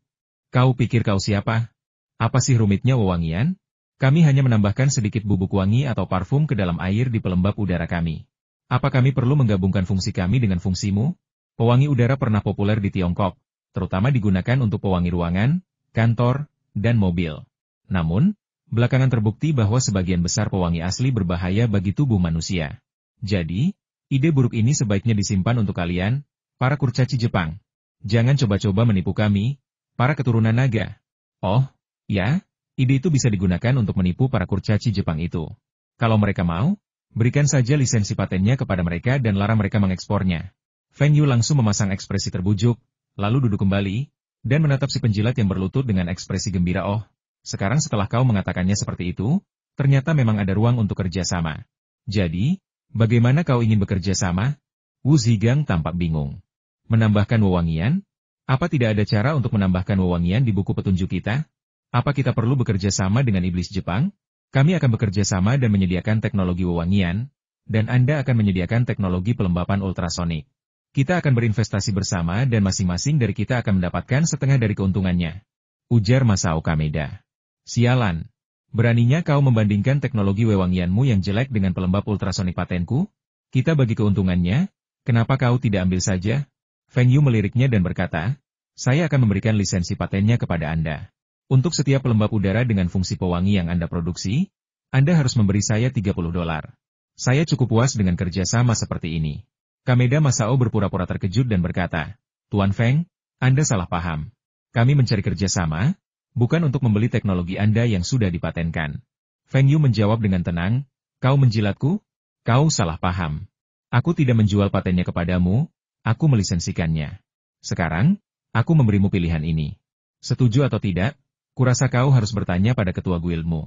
Tanpa menunggu jawaban, Feng Yu berdiri dan berkata dengan keras, Manajer Wu, tolong keluarkan dia. Sebelum Masao Kameda sempat berkata apa-apa, Wu Zigang sudah membawa anak buahnya untuk mengusirnya. Ia sudah lama tidak menyukai tentara Jepang ini. Setelah penjilat itu pergi, Wu Zigang kembali dan meminta maaf kepada Feng Yu. Tuan Feng, maafkan saya tidak tahu dia adalah iblis Jepang. Feng Yu melambaikan tangannya. Tidak apa-apa, tapi ingat, lain kali kau datang untuk menjilati sepatuku, begini syaratnya. Lisensi paten boleh, tapi tidak ada kerja sama lain. Kau menganggap kami biasa saja. Dan kau bahkan menawarkan pembagian keuntungan 5.050. Teknologi wewangian murahan itu bahkan tidak punya banyak pasar di Jepang. Dan kau mencoba menggunakannya untuk menipu rekan-rekan kita? Feng Yu pergi ke kantor pos dan melakukan panggilan jarak jauh, meminta Fu Guangzheng untuk mencari tahu tentang status perusahaan naga hitam Jepang. Jepang bukanlah pasar yang besar untuk pelembab udara, dan fokus penjualan keluarga Fu adalah di Eropa dan Amerika Serikat. Kameda Masao juga menelepon presiden dan menyampaikan kata-kata Feng Yu yang sebenarnya. Feng Yu sangat bersikeras dan sama sekali tidak menghargai teknologi penciuman mereka, sehingga tidak ada ruang untuk negosiasi. Presiden merenung sejenak dan memberitahu Masao Kameda bahwa ia bisa menyetujui persyaratan Feng Yu, tetapi ia harus berusaha menurunkan biaya lisensi paten. Untuk setiap dolar yang diturunkan biayanya, Masao Kameda akan menerima bonus $1.000. Kameda Masao sangat gembira dan penuh percaya diri. Ia berencana pulang malam ini untuk memikirkan strategi dengan matang dan memastikan negosiasi kontrak besok. Dengan begitu, pelembab udara merek Black Dragon mereka akan menguasai pasar Tiongkok yang besar. Namun, ia tidak tahu bahwa Feng Yu tidak berniat membiarkan mereka memperluas produk ke Tiongkok, bahkan Eropa atau AS, dan bahwa mereka hanya akan terbatas pada pasar kecil mereka di Jepang. Ia masih bermimpi mendapatkan promosi dan kenaikan gaji, serta mencapai puncak karirnya. Keesokan harinya, ketika Kui Tian datang menemui Feng Yu lagi, dia tidak hanya gagal menurunkan royalti paten, tetapi Feng Yu juga mengusulkan larangan ekspor, yang membuat Kui Tian tercengang. Target pasar mereka adalah Eropa, Amerika, dan Tiongkok. Tentu saja, semakin jauh letak pelembab udara di pedalaman, semakin tinggi penjualannya. Sedangkan untuk negara-negara pesisir di Asia Tenggara, seperti Jepang, meskipun ada yang membelinya, jumlahnya tidak banyak. Produk ini terlalu niche. Dia buru-buru melaporkan masalah itu kepada presiden lagi, hanya untuk dimarahi. Bagaimana Anda berjanji akan memaksimalkan keuntungan perusahaan? Dan sekarang, berapa banyak pasar yang telah kita bagi? Meskipun persyaratan Feng Yu berat, Guilian menyetujuinya atas nama Black Dragon Corporation. Mereka memperkirakan harga eceran setiap unit bisa lebih dari 100, dan setelah dikurangi biaya material dan biaya paten, mereka masih akan mendapatkan keuntungan hampir 30%. Jepang berpenduduk 120 juta jiwa. Bahkan jika hanya satu dari 1.000 keluarga kaya yang membeli produk mereka, volume penjualannya akan mencapai 120.000, dan keuntungannya akan lebih dari $3 juta AS. Lebih dari $3 juta AS, tapi itu adalah seluruh keuntungan Black Dragon Corporation tahun lalu. Jika memperhitungkan pasar dan kerugian di masa mendatang, keuntungannya pasti jauh lebih tinggi. Namun, Kameda Masao tidak puas. Ia tahu ia bisa mendapatkan bonus 1.000 untuk setiap dolar yang ia turunkan dari biaya lisensi. Feng Yu terus bersikeras pada biaya paten, dan negosiasi kembali menemui jalan buntu. Mau tidak mau, kalau tidak bisa dijual, tunggu saja sampai perusahaan Hong Kong mendistribusikannya ke Jepang nanti. Kalaupun kamu mau, aku tidak akan menjualnya kepadamu. Kita lihat siapa yang bisa menahannya paling lama. Tepat setelah May Day, Feng Yu kembali mengambil cuti dari sekolah dan datang ke Beijing bersama Wu Zigang. Kali ini Feng Yu datang ke CCTV untuk membeli iklan. Sejak CCTV mengizinkan penayangan iklan tahun lalu, jumlah iklan di TV terus meningkat. Konon, iklan 15 detik per tahun di jam tayang utama telah mencapai harga selangit, hampir 1 juta. Feng Yu berpikir, ini harga yang sangat tinggi. 5 tahun lagi, mulai tahun 1995, iklan siaran berita CCTV akan dilelang. Pertama kali mencapai lebih dari 30 juta, biaya iklannya telah meningkat lebih dari 20 kali lipat, dan 10 tahun kemudian biaya iklannya akan mencapai lebih dari 200 juta. Tidak ada cara lain, karena CCTV memiliki jangkauan sinyal terluas. Selama ada antena di negara ini dan tempat yang dapat menerima sinyal TV, Anda pasti dapat menerima CCTV 1. Semakin banyak orang menonton, semakin baik pula efek iklannya. Selain itu, CCTV juga menayangkan berita harian dan perakiraan cuaca, yang merupakan program TV wajib tonton bagi banyak orang setiap hari. Mungkinkah efek iklannya sama? Target harga Feng Yu adalah 5 juta. Ia akan membeli beberapa slot waktu, setidaknya 5 slot per hari, dan membombardirnya dengan iklan. Meskipun tidak akan mencapai jangkauan iklan emas mati otak generasi selanjutnya, mengingat terbatasnya ketersediaan program televisi di berbagai daerah, kepadatan ini sudah cukup. Bahkan CCTV pun tidak akan menyetujui kepadatan yang lebih tinggi. Namun, menghubungi Departemen Periklanan tidaklah mudah. Departemen Periklanan CCTV masih merupakan bagian periklanan, departemen yang relatif marginal. Meski begitu, tidak mudah bagi Feng Yu untuk bertemu dengan kepala bagian tersebut. Untungnya, Zhang Ruiqiang punya teman lama yang bekerja di CCTV. Untuk menunjukkan dukungannya terhadap perusahaan-perusahaan Harbin, ia membantu menelepon dan meminta Feng Yu untuk menghubungi teman lamanya setelah tiba di Beijing, agar setidaknya Departemen Periklanan CCTV bisa datang menyambut Feng Yu. Lebih mudah menyelesaikan pekerjaan jika Anda memiliki kenalan. Feng Yu dan Wu Zigang dengan mudah bertemu Cheng Baojun, Kepala Departemen Periklanan CCTV. Halo, Kepala Cheng. Halo, Manajer Feng. Cheng Baojun menjabat tangan Feng Yu, tak mampu menyembunyikan keterkejutan di wajahnya. Apakah ini pemuda yang diceritakan Direktur Shu kepadanya? Manajer perusahaan Taihua? Dia terlalu muda. Mungkin 18 tahun? Kudengar perusahaan manajer Feng berencana memasang iklan di CCTV kita sepanjang tahun? Jam berapa kamu mau? Tanya Cheng Baojun langsung ke intinya. Sebagai kepala seksi, ia menjalani kehidupan yang sulit. Pendapatan iklan banyak stasiun lokal jauh lebih tinggi daripada CCTV. Atasannya memintanya untuk mencari keuntungan, tetapi tidak banyak yang datang untuk beriklan. Kebanyakan dari mereka adalah perusahaan di Beijing, dan biaya iklannya sangat rendah. Astaga, bukannya ini perlakuan yang sama dengan penawar tertinggi? Aku bahkan bisa pilih jangka waktunya. Ia memikirkannya dan meminta seseorang untuk mengawasi CCTV akhir-akhir ini. Sepertinya iklannya tidak banyak, dan kepadatannya jauh lebih rendah daripada stasiun TV Provinsi Heilongjiang. Banyak perusahaan tidak menyadari kekuatan iklan CCTV. Ini berarti CCTV masih sangat buruk. Benar sekali, kami berencana memasang iklan sepanjang tahun. Kalau harganya masuk akal, saya bisa memasang iklan untuk beberapa tahun. Feng Yu punya ide bagus. Meskipun harganya sekarang rendah, ia bisa berlangganan selama beberapa tahun. Dengan stimulasi iklan dari CCTV, kipas angin listrik merek Feng Yu ini mungkin bisa menghasilkan uang musim panas ini. Bertahun-tahun, Cheng Baojun terkejut. Kalau bukan karena orang-orang yang dibawa Direktur Shu, dia pasti mengira mereka sedang mempermainkannya. Siapa yang mau berinvestasi di bidang periklanan? Benar. Saya ingin tahu bagaimana biaya iklan CCTV kita dihitung, dan berapa lama waktu yang tersedia saat ini? Tanya Feng Yu sambil tersenyum. Kami punya iklan untuk kapan saja. Periode waktu apa yang Anda inginkan? Tapi kami tidak bisa menjual iklan selama bertahun-tahun. Kami menjual iklan setiap tahun. Cheng Baojun menggelengkan kepalanya. Ia juga ingin menjual lebih banyak, tetapi pimpinan stasiun tidak menyetujuinya. Feng Yu juga merasa sedikit menyesal, jadi ia mundur selangkah dan berkata, kalau begitu kita bisa mencoba cara lain. Misalnya, kita bisa menandatangani surat pernyataan minat. Artinya, iklan itu akan dijual kepada saya pada periode yang sama tahun depan. Jika tidak ada pesaing lain, saya masih bisa menawar melawan mereka. Bukankah itu melanggar aturan? Ini, sepertinya tidak melanggar aturan. Cheng Baojun ragu-ragu. Ini memang tidak melanggar aturan, tapi dia belum pernah melakukan ini sebelumnya. Selama tidak melanggar aturan, Ketua Cheng, kita sudah sepakat soal ini. Ayo, kita bicara soal slot iklan. Apakah iklan sebelum dan sesudah, siaran berita, perakiraan cuaca, dan siap melayani, masih ada? Feng Yu segera mengganti topik dan memastikan masalahnya lebih dulu. Iklan sebelum dan sesudah, at your service, semuanya sudah terjual. Satu iklan setelah news broadcast juga sudah terjual. Begitu pula iklan setelah weather forecast, kata Cheng Baojun setelah berpikir sejenak.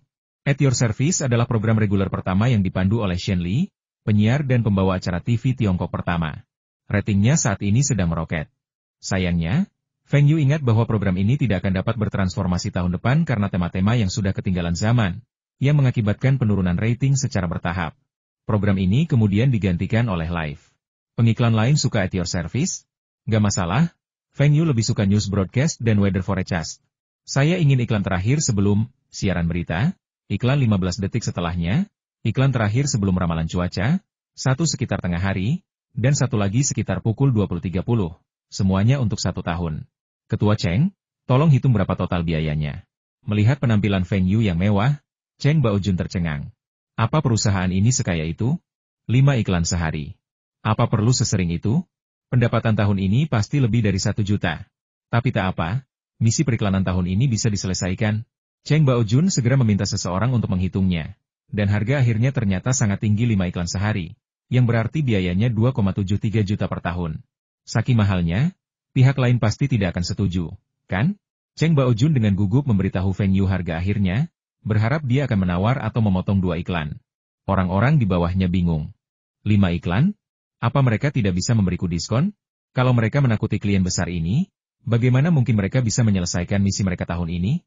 Benar saja, dia melihat mata Feng Yu terbuka lebar, tampak sangat terkejut. Cheng Baojun langsung berkata, Manajer Feng, jangan khawatir, kita bisa bernegosiasi. Kita bisa memberi Anda harga yang lebih rendah. Feng Yu terkejut bukan karena harganya mahal, tapi karena terasa sangat murah. 5 slot waktu yang dipilihnya semuanya adalah jam tayang utama. Ia mengira 1 slot berharga lebih dari 1 juta, dan 5 slot setidaknya 5 juta. Ternyata harganya sangat murah, hanya 2,73 juta. Mana mungkin murah? Dibandingkan dengan ini, Longjiang TV benar-benar murahan. Ini lebih baik daripada slot waktu iklan yang diharapkan Feng Yu, dan harganya lebih rendah. Ia kemudian punya ide, tetapi ia tidak tahu apakah itu bisa diwujudkan. Kepala Cheng, saya ingin bertanya, apakah ada iklan yang disponsori judul di program TV kita? Cheng Baojun mengerjapkan matanya.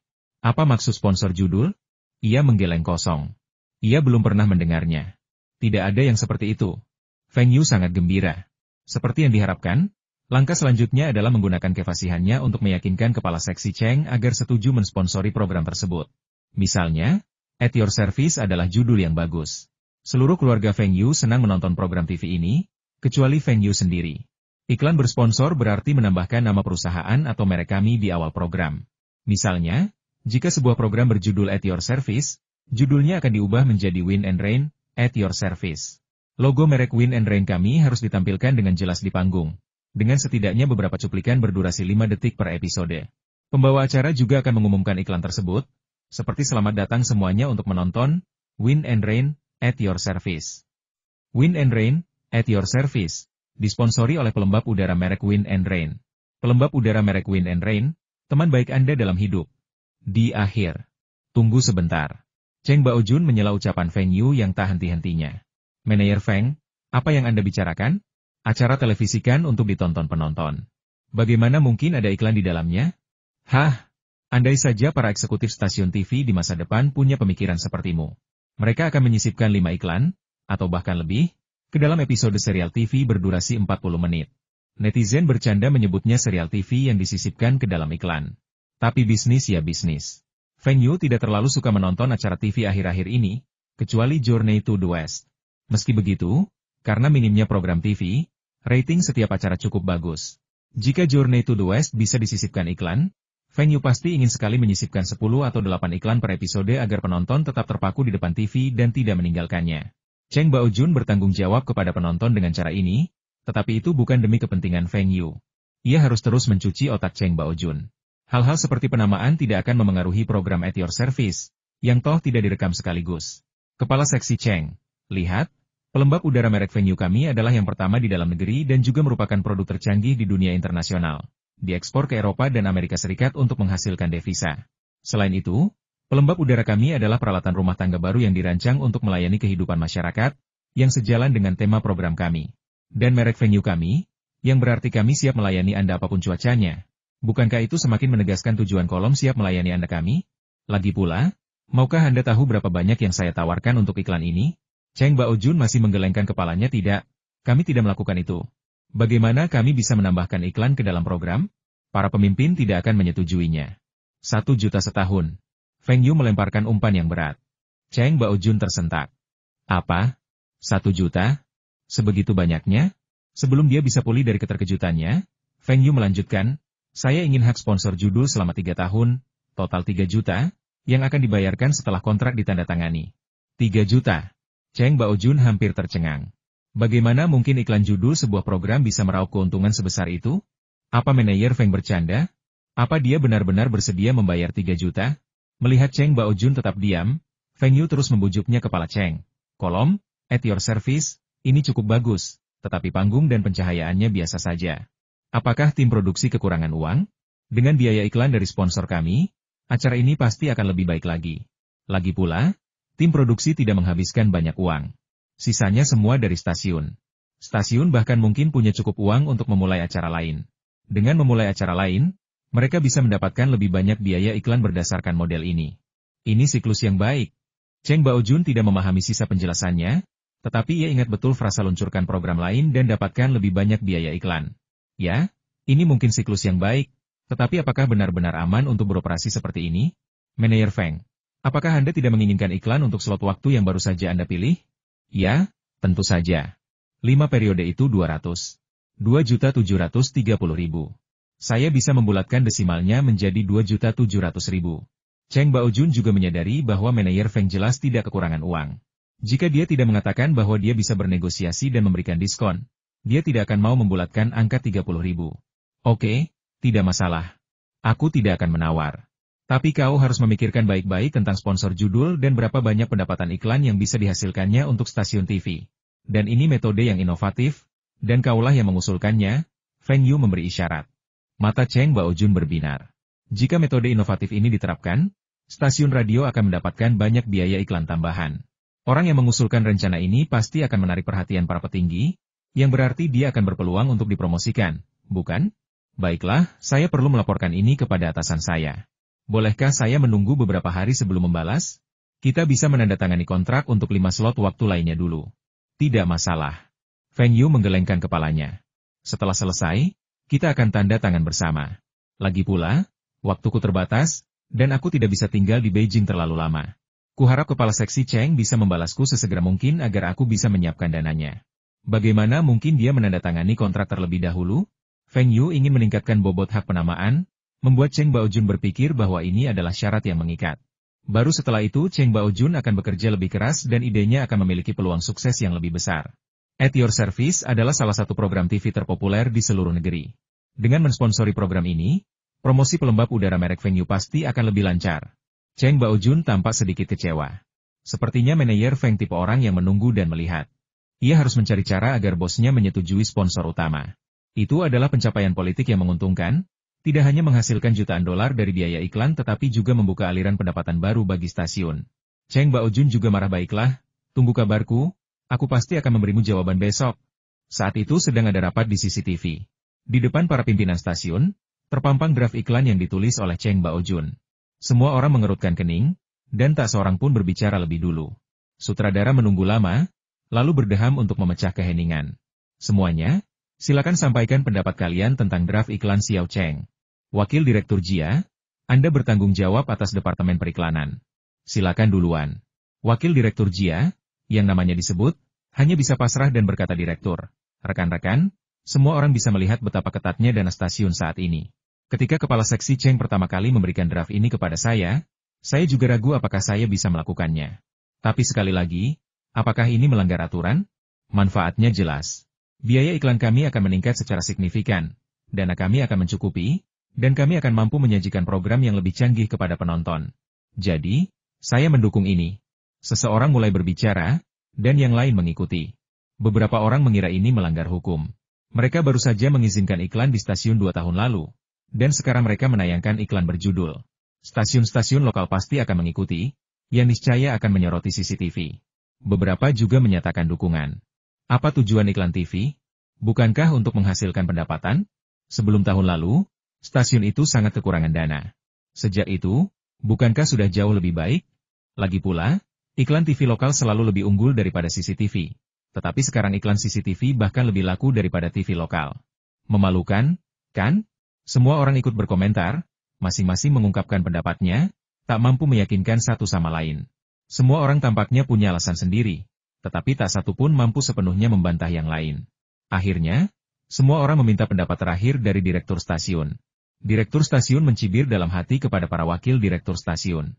Jika hal ini berhasil dan Departemen Propaganda tidak meminta pertanggungjawaban siapapun, maka semua orang akan mendapatkan pujian. Tetapi jika Departemen Propaganda meminta pertanggungjawaban siapapun, dia, sang direktur stasiun, yang akan disalahkan. Namun, CCTV sedang berada dalam situasi yang sangat sulit saat ini. Gala festival musim semi tahunan menjadi kendala utama. Meskipun ada dana yang disetujui oleh pihak berwenang, itu sama sekali tidak cukup. Dan kali ini bukan sekadar iklan kecil, melainkan melibatkan biaya iklan jutaan dolar. Dengan uang sebanyak itu, bagaimana mungkin ia rela melepaskannya? Ayo kita pilih. Yang menolak, angkat tangan. Yang tidak setuju, setuju. Sekarang, mari kita mulai memilih. Direktur langsung membungkam mulut mereka yang ingin abstain. Pilihannya hanya setuju atau menolak, tidak ada pilihan ketiga. Oke, pemungutan suara sudah selesai. 5 suara setuju, 4 suara menentang. Usulannya disetujui. Tapi saya punya 2 poin. Saya tidak setuju dengan judul programnya. Programnya bagus, tapi kalau mereka menambahkan nama produsennya, kedengarannya akan sama saja dengan nama mereka. Metode periklanan lain juga perlu dipertimbangkan. Xiao Cheng, kamu harus membahas ini dengan hati-hati. Kamu tidak boleh melanggar aturan. Cheng Baojun berdiri dan menandatangani perintah militer untuk memastikan penyelesaian misi. Direktur kemudian menuliskan pendapatnya tentang rancangan iklan tersebut. Pada dasarnya menyetujuinya tetapi memerlukan pertimbangan cermat terhadap detailnya, DSB. Ia menyerahkannya kepada Cheng Baojun untuk dikirimkan kepada atasannya guna disetujui. Saat ini, keputusan periklanan tidak lagi dapat sepenuhnya dibuat oleh stasiun. Banyak departemen perlu memberikan persetujuan, dan tentu saja pendapat Departemen Propaganda adalah yang utama. Departemen Propaganda sependapat dengan direktur. Mereka bisa menerima iklan tersebut, tetapi sangat tidak setuju dengan sponsor utama. Mereka juga memanggil Cheng Baojun dan memarahinya, mengatakan bahwa dia rakus akan uang. Kata-kata asli pemimpin departemen propaganda kurang lebih seperti ini. Siapakah kita sebagai satu kesatuan? Apa yang kita wakili? Apa tujuan awal kita dalam membuat program ini? Kita harus mendapatkan biaya iklan, tetapi sponsor judul sama sekali tidak diperbolehkan. Cheng Baojun sangat frustrasi. Ia ingin mendapatkan bayaran iklan, tetapi ia tidak bisa memberikan hak ciptanya kepada orang lain. Apa yang harus ia lakukan? Ia sama sekali tidak berani mengatakannya dengan lantang. Jadi, ia menghubungi Feng Yu untuk membahasnya lebih lanjut. Kepala Cheng, Anda belum makan? Saya sudah pesan meja di Dong Lai Sun. Ya, cuma kami berdua dari perusahaan saya. Ajak beberapa orang saja supaya lebih meriah. Dong Lai Sun, merek integritas berusia seabad, adalah merek halal terbaik di Beijing. Dong Lai Sun adalah restoran tua di Beijing. Restoran ini telah terkenal di Beijing sejak tahun 1930-an. Hotpot daging kambingnya sangat terkenal. Bahkan para pemimpin dunia pun pernah menjamu tamu asing di sini dan mereka semua sangat memujinya. Feng Yu mengundang Cheng Baojun ke Dong Lai Sun. Cheng Baojun meminta maaf, tetapi pikirannya sudah tertuju pada masalah ini. Ia membawa dua bawahannya dan langsung menuju Dong Lai Sun. Feng Yu awalnya ingin mengundang Zhang Ruiqiang, teman sekelas lamanya, hari ini, tetapi ia tidak memberinya kesempatan. Feng Yu baru saja akan mengundang Cheng Baojun ketika Cheng Baojun meneleponnya. Sepiring demi sepiring daging kambing disajikan dan dilahap habis dalam hitungan menit. Kurangnya tata krama makan Feng Yu membuat Cheng Baojun dan yang lainnya ikut bersantai. Setelah 3 putaran anggur, hidangan memiliki 5 rasa. Cheng Baojun meletakkan gelasnya dan mulai berbicara tentang periklanan. Membicarakan bisnis sambil duduk di meja adalah tradisi Tiongkok yang sudah lama ada. Bagaimana mungkin bisnis dibicarakan tanpa anggur? Kalau kesepakatannya berhasil, kita harus minum untuk merayakannya. Kalau tidak berhasil, berarti kita kurang minum anggurnya. Buka botol lagi dan lanjutkan obrolan. Cheng Baojun, agak mabuk, berkata, Manajer Feng, Manajer Wu, saya sudah menyerahkan laporan iklan, dan pimpinan menolak. Bukan berarti semuanya tidak setuju, tapi sponsornya sama sekali tidak setuju. Bisakah kalian melihat apakah ada rencana alternatif? Tidak bisakah kita mensponsori mereknya? Feng Yu agak kecewa. Jika ia berhasil mensponsori merek tersebut, slot iklan yang diambil alih tidak akan penting lagi. Ia sebenarnya pernah mendengar tentang merek yang mengambil slot iklannya sebelumnya, Yanwu, yang menjual alat perekam pita. Feng Yu juga memiliki alat perekam seperti itu di rumah, dan sekarang hampir memonopoli negara. Namun, dalam beberapa tahun, karena munculnya VCD, Yanwu akan tamat. Karena tidak bisa mensponsori acara tersebut, Feng Yu masih punya trik tersembunyi penempatan produk. Jika CCTV tetap tidak bisa menyetujuinya, Feng Yu terpaksa menyerah. Jika sponsor judul tidak memungkinkan, bolehkah kami mencantumkan di bagian pembuka dan penutup bahwa kami adalah sponsor eksklusif pelembab udara merek Feng Yu? Sponsor iklan. Jika logo kami tidak dapat ditampilkan di panggung, maka kami harus menempatkan salah satu pelembab udara kami di tempat yang menonjol, dan kamera harus dapat menangkapnya dengan jelas. Kami juga dapat menggunakan program Anda untuk iklan, misalnya dengan mencantumkan di surat kabar bahwa kami adalah sponsor eksklusif kolom at your service. Apakah semua itu boleh? Sponsor eksklusif hanyalah nama lain. Tanpa sponsor utama, efeknya pada dasarnya sama, tetapi justru memberi CCTV kedok. Kuncinya adalah penempatan produk yang diminta Feng Yu. Melihat benda mengepul di depan pembawa acara di TV, bagaimana mungkin orang tidak penasaran? Dikombinasikan dengan gempuran iklan di slot waktu lain, hal ini tetap tidak akan membuat pelembab udara merek Feng Yu menjadi populer secara nasional. Feng Yu tidak punya pilihan lain. Ini, sepertinya bukan masalah besar, seharusnya bisa dilewati. Cheng Baojun mengangguk, matanya merah karena minum. Ada satu syarat lagi. Kalau kami tidak bisa membaca iklan kami di acara itu, tidak masalah. Namun, pembawa acara, at your service, harus membantu kami syuting iklan. Kami juga harus menggunakan lokasi syuting, at your service. Tim Anda juga akan dilibatkan untuk peralatan, penyuntingan, suli suara, DLL. Semua ini sudah termasuk dalam total biaya iklan. Saat ini, tidak banyak bintang besar domestik yang beriklan, tetapi pengaruh bintang pembawa acara Shen Li bahkan lebih besar. Jika Shen Li mengiklankan pelembab udara merek Feng Yu, dengan tambahan kredibilitas CCTV, efeknya akan jauh lebih baik. Jika Cheng Baojun tidak setuju, biarkan Wu Zigang terus bersulang dengannya.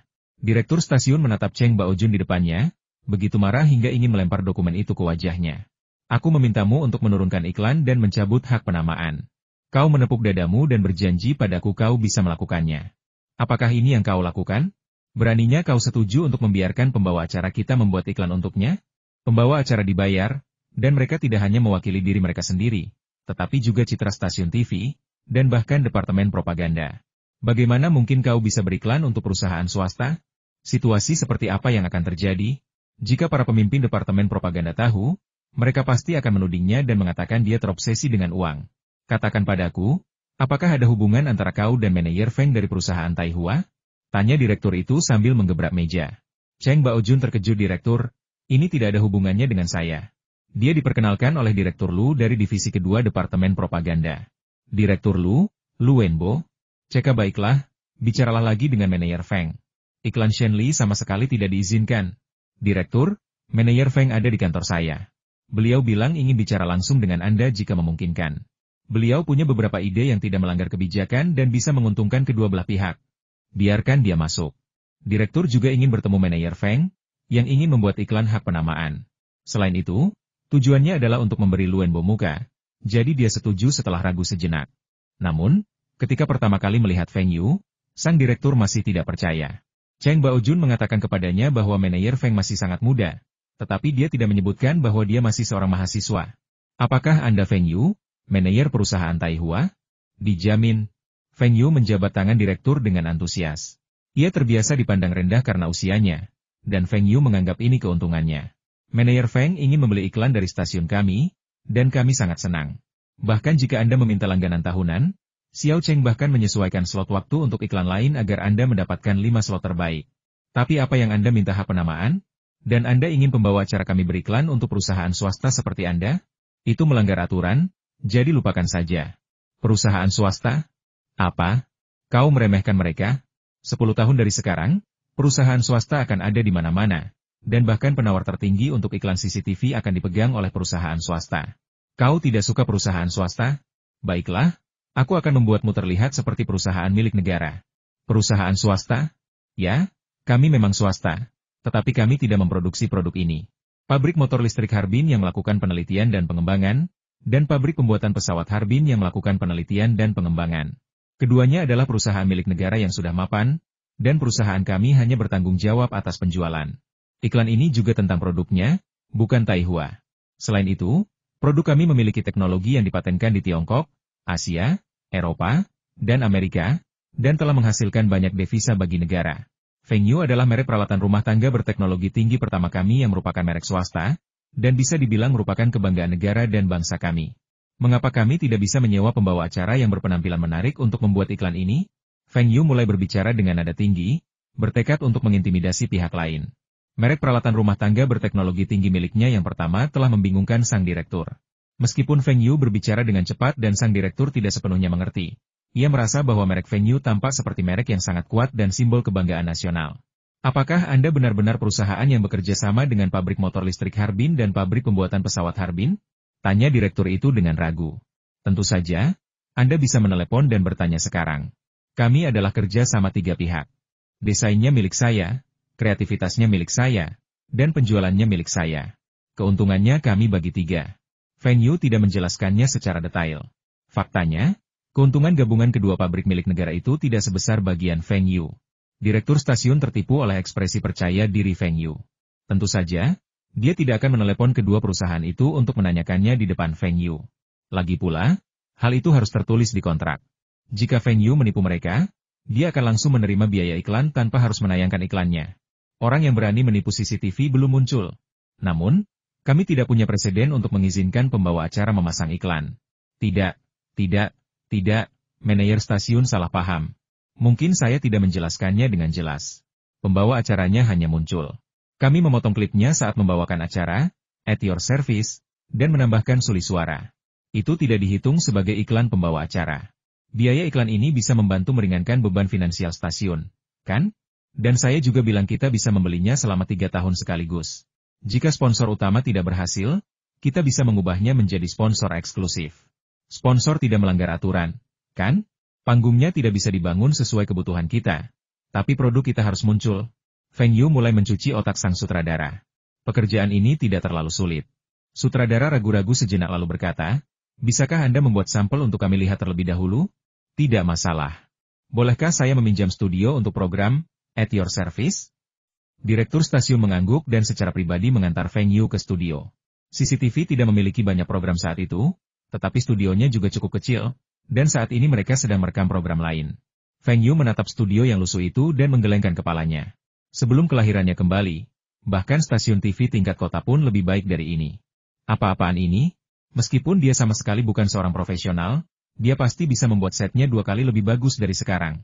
Sutradara, buatlah latar belakang kita seperti lukisan, bukan sekadar tirai monoton ini. Letakkan salah satu pelembab udara kita di depan pembawa acara, dengan tulisan, "At your service," tercetak di atasnya, agar selaras dengan nama dan tema program kita. Saat udara di dalam ruangan kering, Anda dapat menyalakan pelembab udara. Itu tidak akan memengaruhi visual. Anda bahkan dapat membiarkannya mati dan menggunakannya sebagai dekorasi. Namun, pelembab udara harus menyala untuk iklan. Selain itu, program ini harus menjangkau masyarakat luas dan isu-isu udara yang mereka pedulikan. Kita juga perlu melakukan pengambilan gambar lokasi dengan baik. Jangan selalu menyiarkan berita dari Beijing. Kita harus syuting di tempat lain. Beijing tidak dapat mewakili negara seluas Tiongkok. Feng Yu membahas fitur-fitur beberapa program selanjutnya seperti Focus Interview, Oriental Horizon, dan Today Statement. Bagaimanapun, At Your Service sendiri cukup beragam, dan dapat melakukan semua itu. Saat ini, ratingnya terjamin. Awalnya, Feng Yu menunjuk dan berkomentar, dan beberapa orang bertanya-tanya anak siapakah ini, dan mengapa direktur stasiun membawanya menonton acara tersebut. Namun, tak lama kemudian, beberapa karyawan stasiun TV menjadi tidak senang ketika mendengar Feng Yu menunjuk dan berkomentar. Direktur tidak memberikan instruksi apapun tentang hal-hal profesional seperti ini. Dasar anak kecil, ngomong-ngomong apa sih? Namun tak lama kemudian, banyak orang berkumpul. Apa yang dikatakan anak itu terasa masuk akal. Jika mereka melakukan apa yang dikatakannya, penonton pasti akan menyukainya. Bukannya orang lain sudah memikirkan hal-hal ini, tetapi mereka tidak bisa mewujudkannya. Alasannya cuma satu, kekurangan uang. Ganti set gratis, dan lokasi syuting untuk pembawa acara juga gratis. Dan itu di luar kota. Sulit mendapatkan penggantian biaya untuk Beijing. Paling banter, Anda bisa pergi ke daerah sekitar Beijing. Dan Anda meminta kami untuk pergi ke Tiongkok Timur Laut dan Guangdong. Berapa harga tiket kereta saja? Dan apakah ada cukup waktu untuk produksi? Semakin banyak orang berkumpul, semakin bersemangat Feng Yu. Ia merasa seperti sedang memberi perintah di depan pemimpin. Sayangnya, tidak ada tepuk tangan seperti yang ia duga. Dan banyak orang memandangnya seperti monyet, yang membuatnya sangat kesal. Acara di sana baru saja selesai diputar, dan Feng Yu berkata dengan lantang, "Sutradara, jika Anda melakukan apa yang saya katakan, penonton pasti akan semakin menikmati acara ini.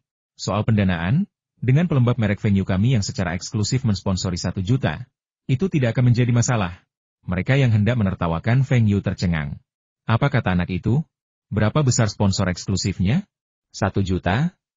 Direktur juga tertegun sejenak. Xiao Cheng melaporkan, bukankah karena pihak lain tidak bisa mensponsori iklan, jadi biaya iklannya dikurangi setengahnya? Sekarang mereka bersedia membayar 1 juta? Feng Yu kembali ke kantor bersama direktur untuk membahas detailnya. Sementara itu, Cheng Baojun, kepala Departemen Periklanan, hanya bisa menyajikan teh dan air. Sekarang direktur sudah datang sendiri. Apakah sekarang gilirannya untuk berbicara? Sebelum mereka sempat berbicara beberapa kata, terdengar ketukan di kantor direktur dan wakil direktur sekaligus direktur Channel 3 masuk. "Guru, apakah Anda sibuk?" Sutradara memutar matanya ke arahnya. "Bukankah ini pertanyaan yang sudah kamu tahu jawabannya?"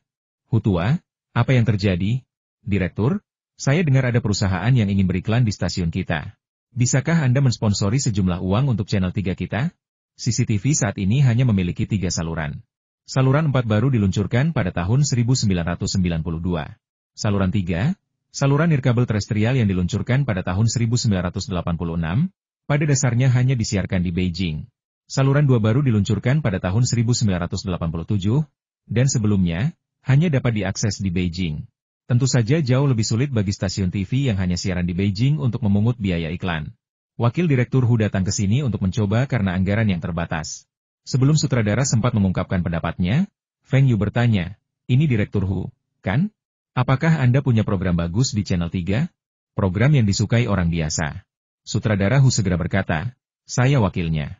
Kalau Anda mau program yang bagus, saluran kami pasti punya."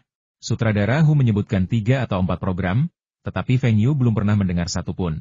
Ia belum pernah melihatnya sebelumnya, jadi wajar saja ia tidak mengingatnya. Lagi pula, saluran 3 sebagian besar menayangkan opera, dan sisanya hanya diambil dari saluran 1 dan 2. Program bagus apa yang mungkin ada? Baru setelah peluncuran satelit, program musik yang bagus bermunculan, dan baru kemudian saluran seni yang berperingkat tinggi mulai bermunculan. Feng Yu menyela ocehan Direktur Hu, Anda tahu, Alasan saya beriklan di CCTV adalah karena itu stasiun TV satelit. Saluran 1 tersedia di seluruh negeri. Sedangkan untuk saluran 3, sejujurnya, saya belum pernah melihatnya seumur hidup. Jadi, karena Direktur Hu sudah meminta, saya akan membayar 100.000 yuan untuk iklan selama setahun. Anda harus memberi saya setidaknya 3 iklan sehari, yang masing-masing harus berdurasi minimal 15 detik. Kapanpun sepanjang hari tidak masalah. Sial, bukankah Direktur Hu ini calon kepala radio dan televisi? Dia akan punya pengaruh besar di masa depan. Feng Yu pasti akan menganggapnya sebagai investasi emosional 100.000 yuan. Sutradara Hu sangat gembira. Kurang dari semenit iklan sehari, kapanpun, dan ia bisa mendapatkan 100.000 yuan begitu saja. Dengan 100.000 yuan, saluran mereka juga bisa meluncurkan program yang bagus. Setelah Direktur Hu pergi, Feng Yu terus berbicara dengannya. Kurang dari 5 menit kemudian, seseorang mengetuk pintu lagi. Jia, kamu di sini bukan untuk membantu menjual iklan Channel 2. Kan? Wakil Direktur Jia terkekeh dan berinisiatif menjabat tangan Feng Yu. Anak muda ini pasti manajer Feng, kan? Dia benar-benar muda dan menjanjikan. Dia baru saja mendengar dari Pak Tua Hu bahwa ada orang bodoh yang datang ke stasiun hari ini. Dia adalah Tuan Feng, manajer perusahaan Taihua yang disebutkan dalam draft iklan Xiao Cheng. Jika Channel 3 bisa dengan mudah meraup 100.000 yuan dari biaya iklan menggunakan slot waktu yang tidak terjual, mengapa Channel 2 tidak bisa mendapatkan lebih banyak lagi? Oh, bukankah ini bos CCTV nanti? Semua tawaran iklan CCTV yang menang berasal darinya. Orang ini juga butuh investasi emosional. Anda pasti Direktur Jia, kan? Terima kasih atas pujiannya. Ada apa? Direktur Jia berkata tanpa ragu. Saluran 2 kami adalah saluran satelit, dan bisa diterima di seluruh negeri. Bagaimana kalau kamu membeli waktu iklan di saluran 2? Aku pasti akan memberimu diskon. Satu-satunya hal yang diingat Feng Yu tentang saluran kedua adalah informasi ekonomi komprehensif, yang merupakan pendahulu setengah jam ekonomi. Saluran ini baru akan diperbarui secara resmi akhir tahun ini. Economic Half Hour adalah program yang sudah tayang sangat lama. Sebelum Feng Yu terlahir kembali, ratingnya masih bagus. Lebih penting lagi, para pemimpin nasional sangat suka menontonnya. Bisa dibilang, program ini adalah juru bicara kebijakan ekonomi negara. Dalam kasus ini, sungguh bermanfaat bagi Feng Yu untuk melakukan beberapa periklanan. Tidak masalah. Kita masih punya sisa dana iklan. Kita bisa menayangkan 2 iklan kita sebelum dan sesudah informasi ekonomi komprehensif. Berapa biayanya? Direktur Jia bertanya ragu-ragu. 500.000 setahun? Ia pikir at your service saja sudah bisa menghasilkan 1 juta setahun. Jadi 500.000 setahun untuk comprehensive economic information tidak akan terlalu banyak, kan? Ya, tapi kami tidak bisa mensponsori program ini atau menggunakan penempatan produk apapun. Jadi, saya ingin Anda membuat program khusus untuk kami, minimal 10 menit. Pelembab udara merek Feng Yu kami adalah teknologi pelembapan udara tercanggih di dunia, dan juga merupakan produk yang berhasil dikembangkan oleh 2 pabrik milik negara setelah konversi dari militer ke sipil. Pelembab udara ini menyumbang pendapatan pajak yang cukup besar bagi negara setiap tahun dan juga menghasilkan banyak keuntungan devisa. Bolehkah saya menampilkannya? Wakil Direktur Jia menatap Direktur. Ia tidak berani menyetujui hal ini. Memang tidak melanggar aturan, tetapi ia tidak bisa membuat keputusan akhir di hadapan Direktur. Ia pasti harus memperjuangkannya dengan Direktur. Jia tua, kembalilah dulu dan bicarakan ini nanti. Aku belum selesai membicarakannya, kata Direktur dengan nada kesal. Direktur menyadari bahwa perusahaan Taihua memiliki dana iklan yang sangat besar, seolah tak ada habisnya. Memang, Feng Yu awalnya berencana mengalokasikan 5 juta yuan untuk iklan, dan grup industri pesawat terbang Harbin maupun pabrik motor listrik telah dibujuk oleh Feng Yu. Namun, 5 slot waktu di Channel One hanya menghabiskan 2,7 juta per tahun, dan termasuk sponsor at your service, totalnya hanya 3,7 juta, dengan surplus 1,3 juta. Tentu saja, ia tidak merasa bersalah menghabiskannya. Bagaimanapun, uang ini tidak bisa dihabiskan seluruhnya, dan akan digunakan untuk membeli iklan di stasiun TV di provinsi utara lainnya. Feng Yu tidak peduli apakah uang itu dihabiskan untuk CCTV atau stasiun provinsi lainnya. Namun, Feng Yu harus memasang iklan di Channel One. Setelah keajaiban penjualan Yanu tahun ini menjadi terkenal, biaya iklan CCTV akan meroket dan melampaui biaya iklan stasiun lokal. Dalam 2 tahun, mereka bahkan akan mulai melelang. Feng Yu mengusulkan kepada direktur stasiun untuk menanggung biaya iklan selama beberapa tahun, tetapi ia tidak setuju. Stasiun tersebut juga merasa CCTV memiliki platform yang sangat bagus, sehingga mustahil biaya iklannya lebih rendah daripada stasiun lokal. Mengapa biaya iklan Shanghai TV jauh lebih tinggi daripada CCTV? Mengapa biaya iklan Guangdong TV jauh lebih tinggi daripada CCTV? Bukankah karena CCTV tidak pernah mengizinkan iklan komersial? Sekarang setelah diizinkan, dalam 3 tahun, Pendapatan iklan pasti akan menjadi yang tertinggi di antara semua stasiun TV. Mereka masih memiliki kepercayaan diri ini. Feng Yu sebenarnya ingin mengatakan sesuatu. Alasan biaya iklan CCTV tidak naik saat ini adalah karena itu CCTV. Jika Feng Yu ingin memasang iklan, ia harus mencari koneksi untuk bertemu kepala seksi Cheng. Di Longjiang Provincial TV, Feng Yu bisa langsung datang ke stasiun, tetapi layanannya jauh lebih buruk. Namun, komunikasi antara kedua belah pihak cukup menyenangkan. Feng Yu murah hati dan tidak mempedulikan uang. Ia langsung menyetujui beberapa sponsor kecil. Meskipun hanya beberapa puluh ribu yuan, ia meninggalkan kesan yang baik. Investasi ini sungguh luar biasa. Keesokan harinya, Feng Yu datang lagi ke CCTV. Dan saluran kedua pun menyetujui persyaratan Feng Yu. Feng Yu dengan senang hati menandatangani kontrak iklan dan sponsor dengan CCTV. Total harga untuk ketiga saluran tersebut adalah 4,5 juta, ia mencetak rekor bersejarah untuk biaya iklan CCTV. Sekembalinya Feng Yu, ia menghabiskan 500 ribu yuan lagi untuk membeli iklan selama setahun penuh di stasiun TV Provinsi Liaoning dan Jilin. Iklan tersebut menggunakan versi CCTV, yang menampilkan Shen Li. Seminggu kemudian, penonton yang menonton di depan TV menyadari ada yang tidak beres. Panggung acara At Your Service tampak jauh lebih indah, dan ada sebuah benda silinder di atas meja, yang sepertinya pernah dilihat di suatu tempat. Hei, merek dagang itu terlihat familiar. Kenapa mirip sekali dengan merek dagang kipas angin listrik yang kubeli tahun lalu? Keesokan harinya, pemirsa TV akan sering melihat iklan yang sama. Gambar-gambar yang menyertainya termasuk versi Shen Li, versi Feng Danying, versi Li Xiao, versi anak-anak, dan bahkan versi yang diambil oleh seorang pria berusia 80 tahun yang disewa oleh Feng Yu.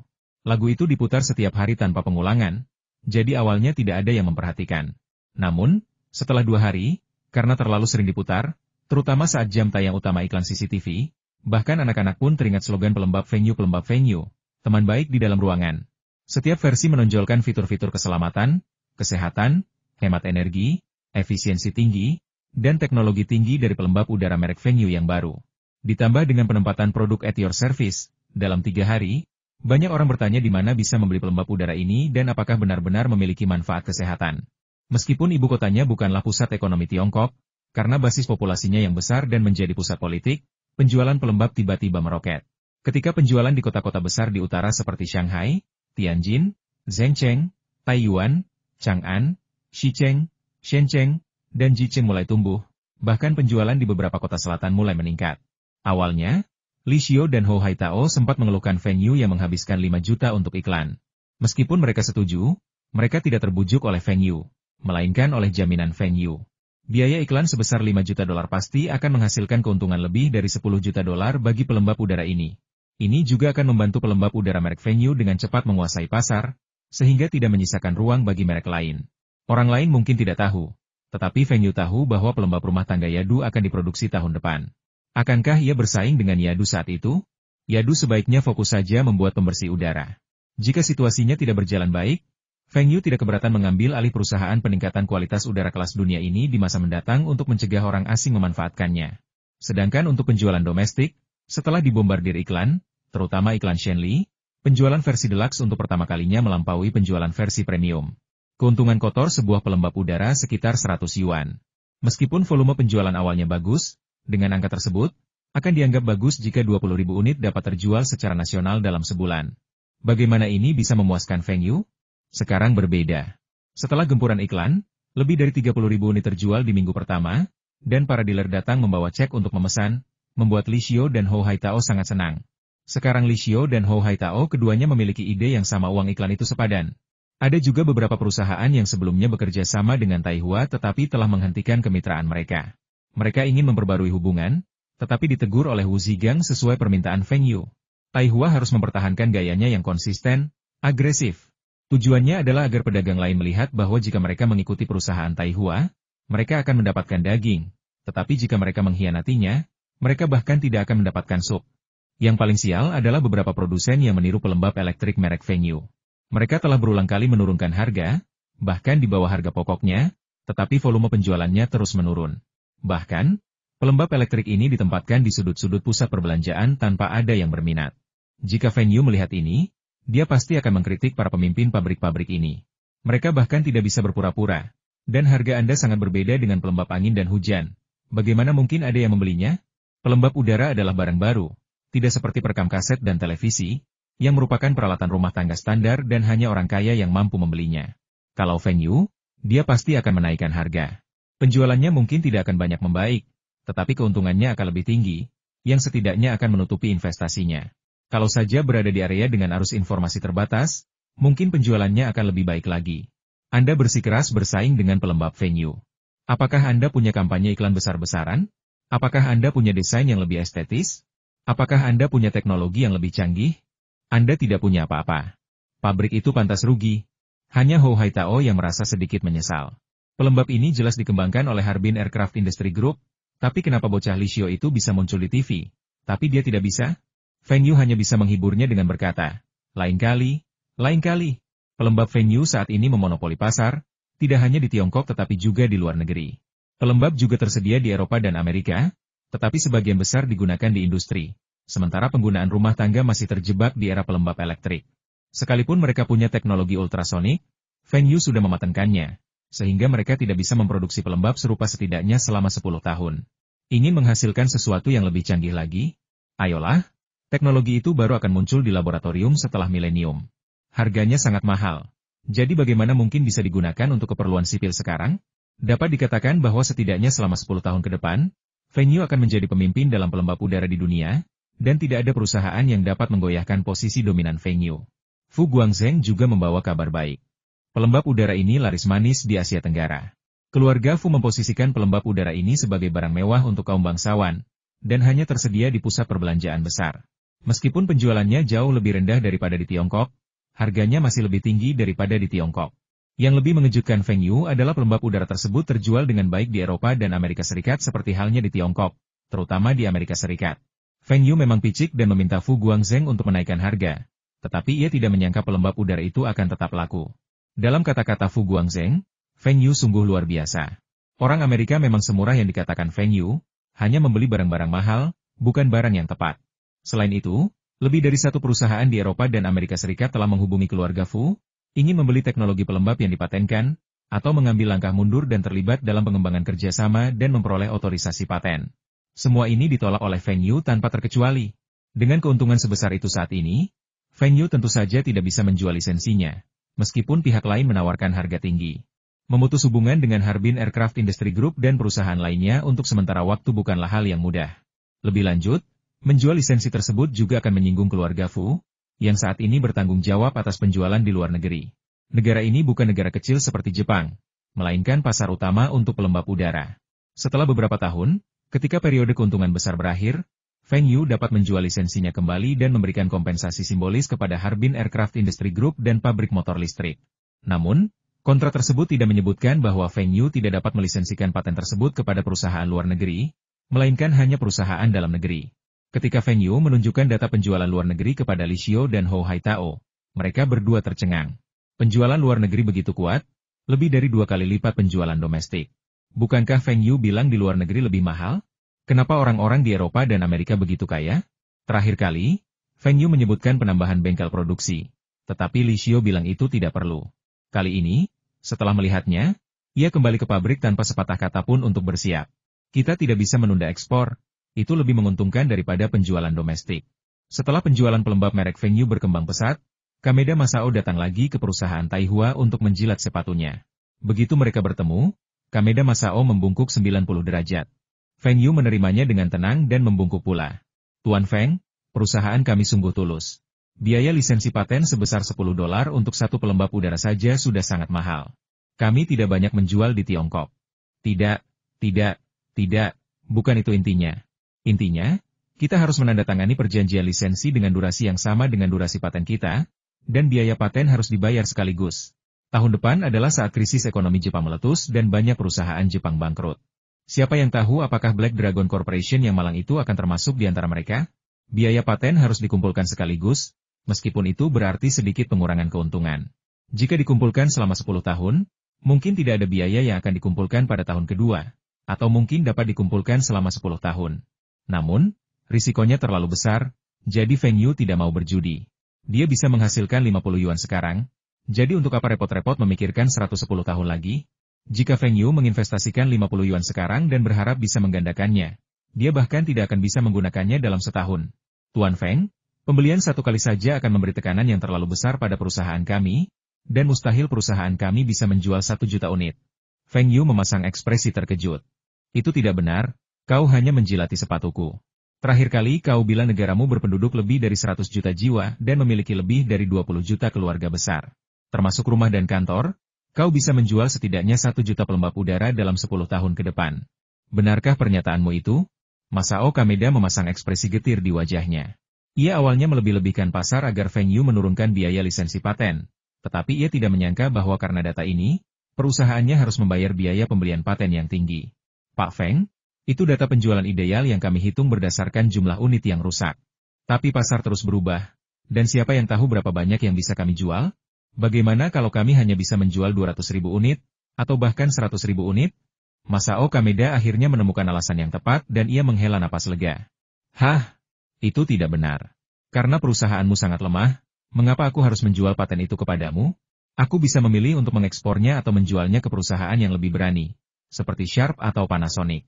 Mereka sudah menghubungi perusahaan penjualan luar negeri kita di Hong Kong lebih dari sekali, kata Feng Yu dengan tenang.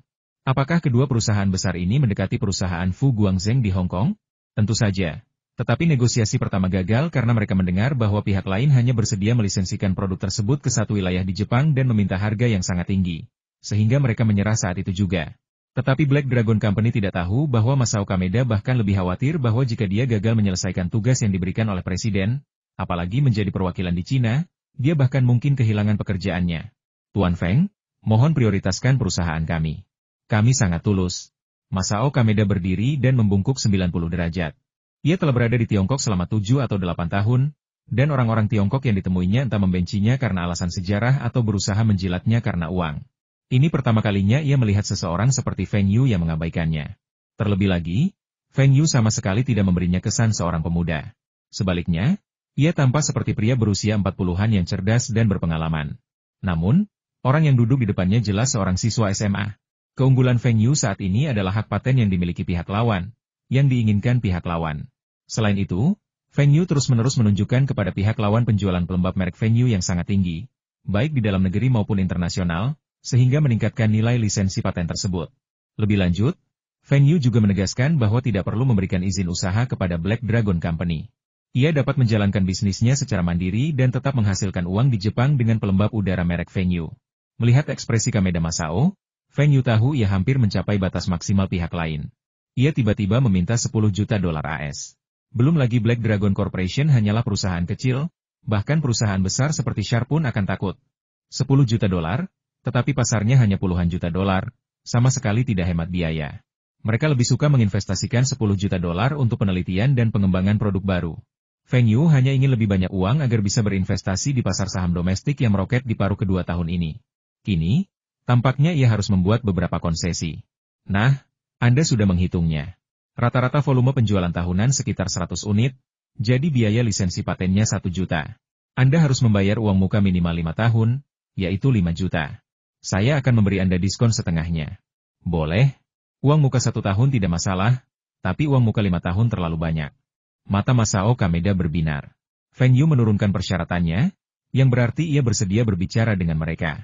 Ada harapan untuk bekerja sama. Feng Yu berpura-pura malu. Uang muka 1 tahun? Itu jelas tidak baik. Kau hanya menjilatiku. Aku tidak bisa menjelaskan ini kepada keluargaku. Bagaimana kalau begini? Uang muka 3 tahun, lalu pembayaran di akhir setiap tahun. Pabrikmu harus memberiku laporan produksi setiap tahun agar aku bisa memverifikasi royalti paten yang kau miliki. Bukan, ini bukan laporan produksi. Seharusnya laporan penjualan, balas Kameda Masao. Bisakah produksi dan penjualan disamakan? Baiklah. Volume penjualan adalah volume penjualan, dan saya setuju. 3 juta dolar AS untuk 3 tahun, haruskah dikreditkan ke rekening dalam seminggu? Feng Yu tampak tidak sabar, tetapi ia membenarkan bahwa Kameda Masao diam-diam telah setuju untuk membayar di muka biaya paten 3 tahun tersebut. Masao Kameda membuka mulutnya tetapi tidak bisa mengatakan apapun untuk waktu yang lama. Tuan Feng, saya harus melapor kepada Presiden dan memberikan jawaban kepada Anda lusa. Besok, kalau kau tidak memberiku jawaban, kita tidak perlu bicara lagi. Kata Feng Yu tegas. Setelah Kuting pergi, Feng Yu hampir melompat kegirangan. Meskipun Kuting telah menegosiasikan biaya lisensi paten turun dari 30 dolar per unit menjadi 10 dolar, Ia juga berhasil mengubah metode pembayaran dari pelunasan akhir tahun menjadi pembayaran di muka 3 tahun, dan proyeksi volume penjualan meningkat lebih dari 2 kali lipat. Dengan 3 juta dolar as ini, ditambah uang yang saat ini ada di rekening perusahaan Taihua, Feng Yu pasti akan meraup untung besar di pasar saham sekitar 1 tahun ke depan. Keuntungan ini bahkan akan melampaui keuntungan monopoli pelembab merek Feng Yu. Keesokan harinya, Masao Kameda kembali seperti yang diharapkan.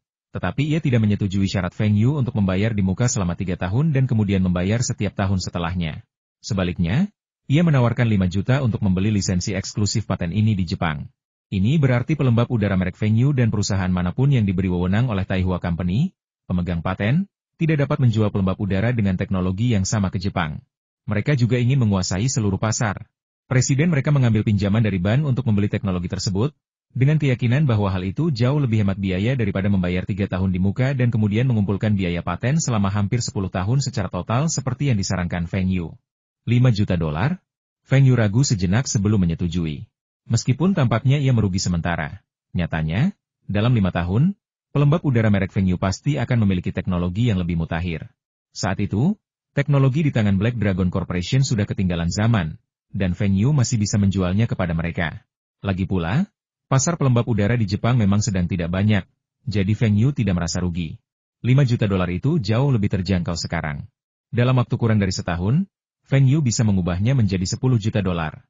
Dengan uang di rekening, pembangunan peternakan babi Tianpeng yang telah lama tertunda resmi dimulai. Cetak biru Feng Yu yang setengah matang telah direvisi oleh Profesor Su, yang bahkan memberikan peternakan babi Tianpeng rencana keseluruhan gratis, yang jauh lebih profesional daripada milik Feng Yu. Setiap profesi memiliki spesialisasinya masing-masing, dan ini memang benar. Setelah Feng Yu melihat cetak birunya, ia merasa berkonsultasi dengan Profesor Su adalah pilihan yang tepat. Ia hanya perlu membayar Profesor Su sedikit biaya konsultasi dan menyediakan tempat eksperimen pengajaran, dan ia bisa mendapatkan banyak keuntungan. Sungguh penawaran yang luar biasa. Profesor Su juga merasa bahwa hal itu sangat hemat biaya. Meskipun ia memiliki ide yang matang, ia tidak memiliki dana. Pihak universitas tidak dapat berinvestasi di peternakan babi sebesar itu untuknya, dan pemilik swasta tidak berinvestasi di peternakan babi. Sebenarnya, hanya peternakan babi Tianpeng yang semegah itu. Ia memiliki ruang dan dana, serta mendapat dukungan penuh. Bahkan formula pakan peternakan babi Tianpeng pun merupakan hasil penelitiannya. Profesor Su yakin dalam 1 atau 2 tahun, ia akan mampu membuktikan bahwa peternakan babi jenis baru yang ia bayangkan benar-benar layak dan tidak akan bertahan melewati musim dingin seperti yang dikatakan profesor-profesor lain. Ia bahkan mungkin akan dipromosikan menjadi wakil presiden karena hal ini. Feng Yu dan Profesor Su mengejar hal yang berbeda. Feng Yu mengejar keuntungan ekonomi, sementara Profesor Su mengejar ketenaran. Ketenaran dan kekayaan tidak bertentangan, jadi mereka bisa cocok. Pipa dan mesin-mesin lain yang digunakan di peternakan babi diproduksi oleh sebuah perusahaan mesin. Perusahaan tersebut dapat dengan mudah memproduksi barang-barang sederhana ini. Namun, tanpa produksi jalur perakitan, efisiensinya rendah, dan biasanya Li Mingde tidak akan menerima pesanan tersebut. Namun, baru setelah Feng Yu menunjukkan beberapa kejanggalan dalam proses penggantian biaya, Li Mingde setuju untuk menerima pesanan yang tidak menguntungkan itu. Profesor Su memandangi pipa-pipa air, bak makan, dan perlengkapan lain yang telah dibawa pulang, dan senyum mengembang di wajahnya. Xiao Feng ini sungguh hebat. Ia menyiapkan apapun yang ia inginkan tanpa tawar-menawar.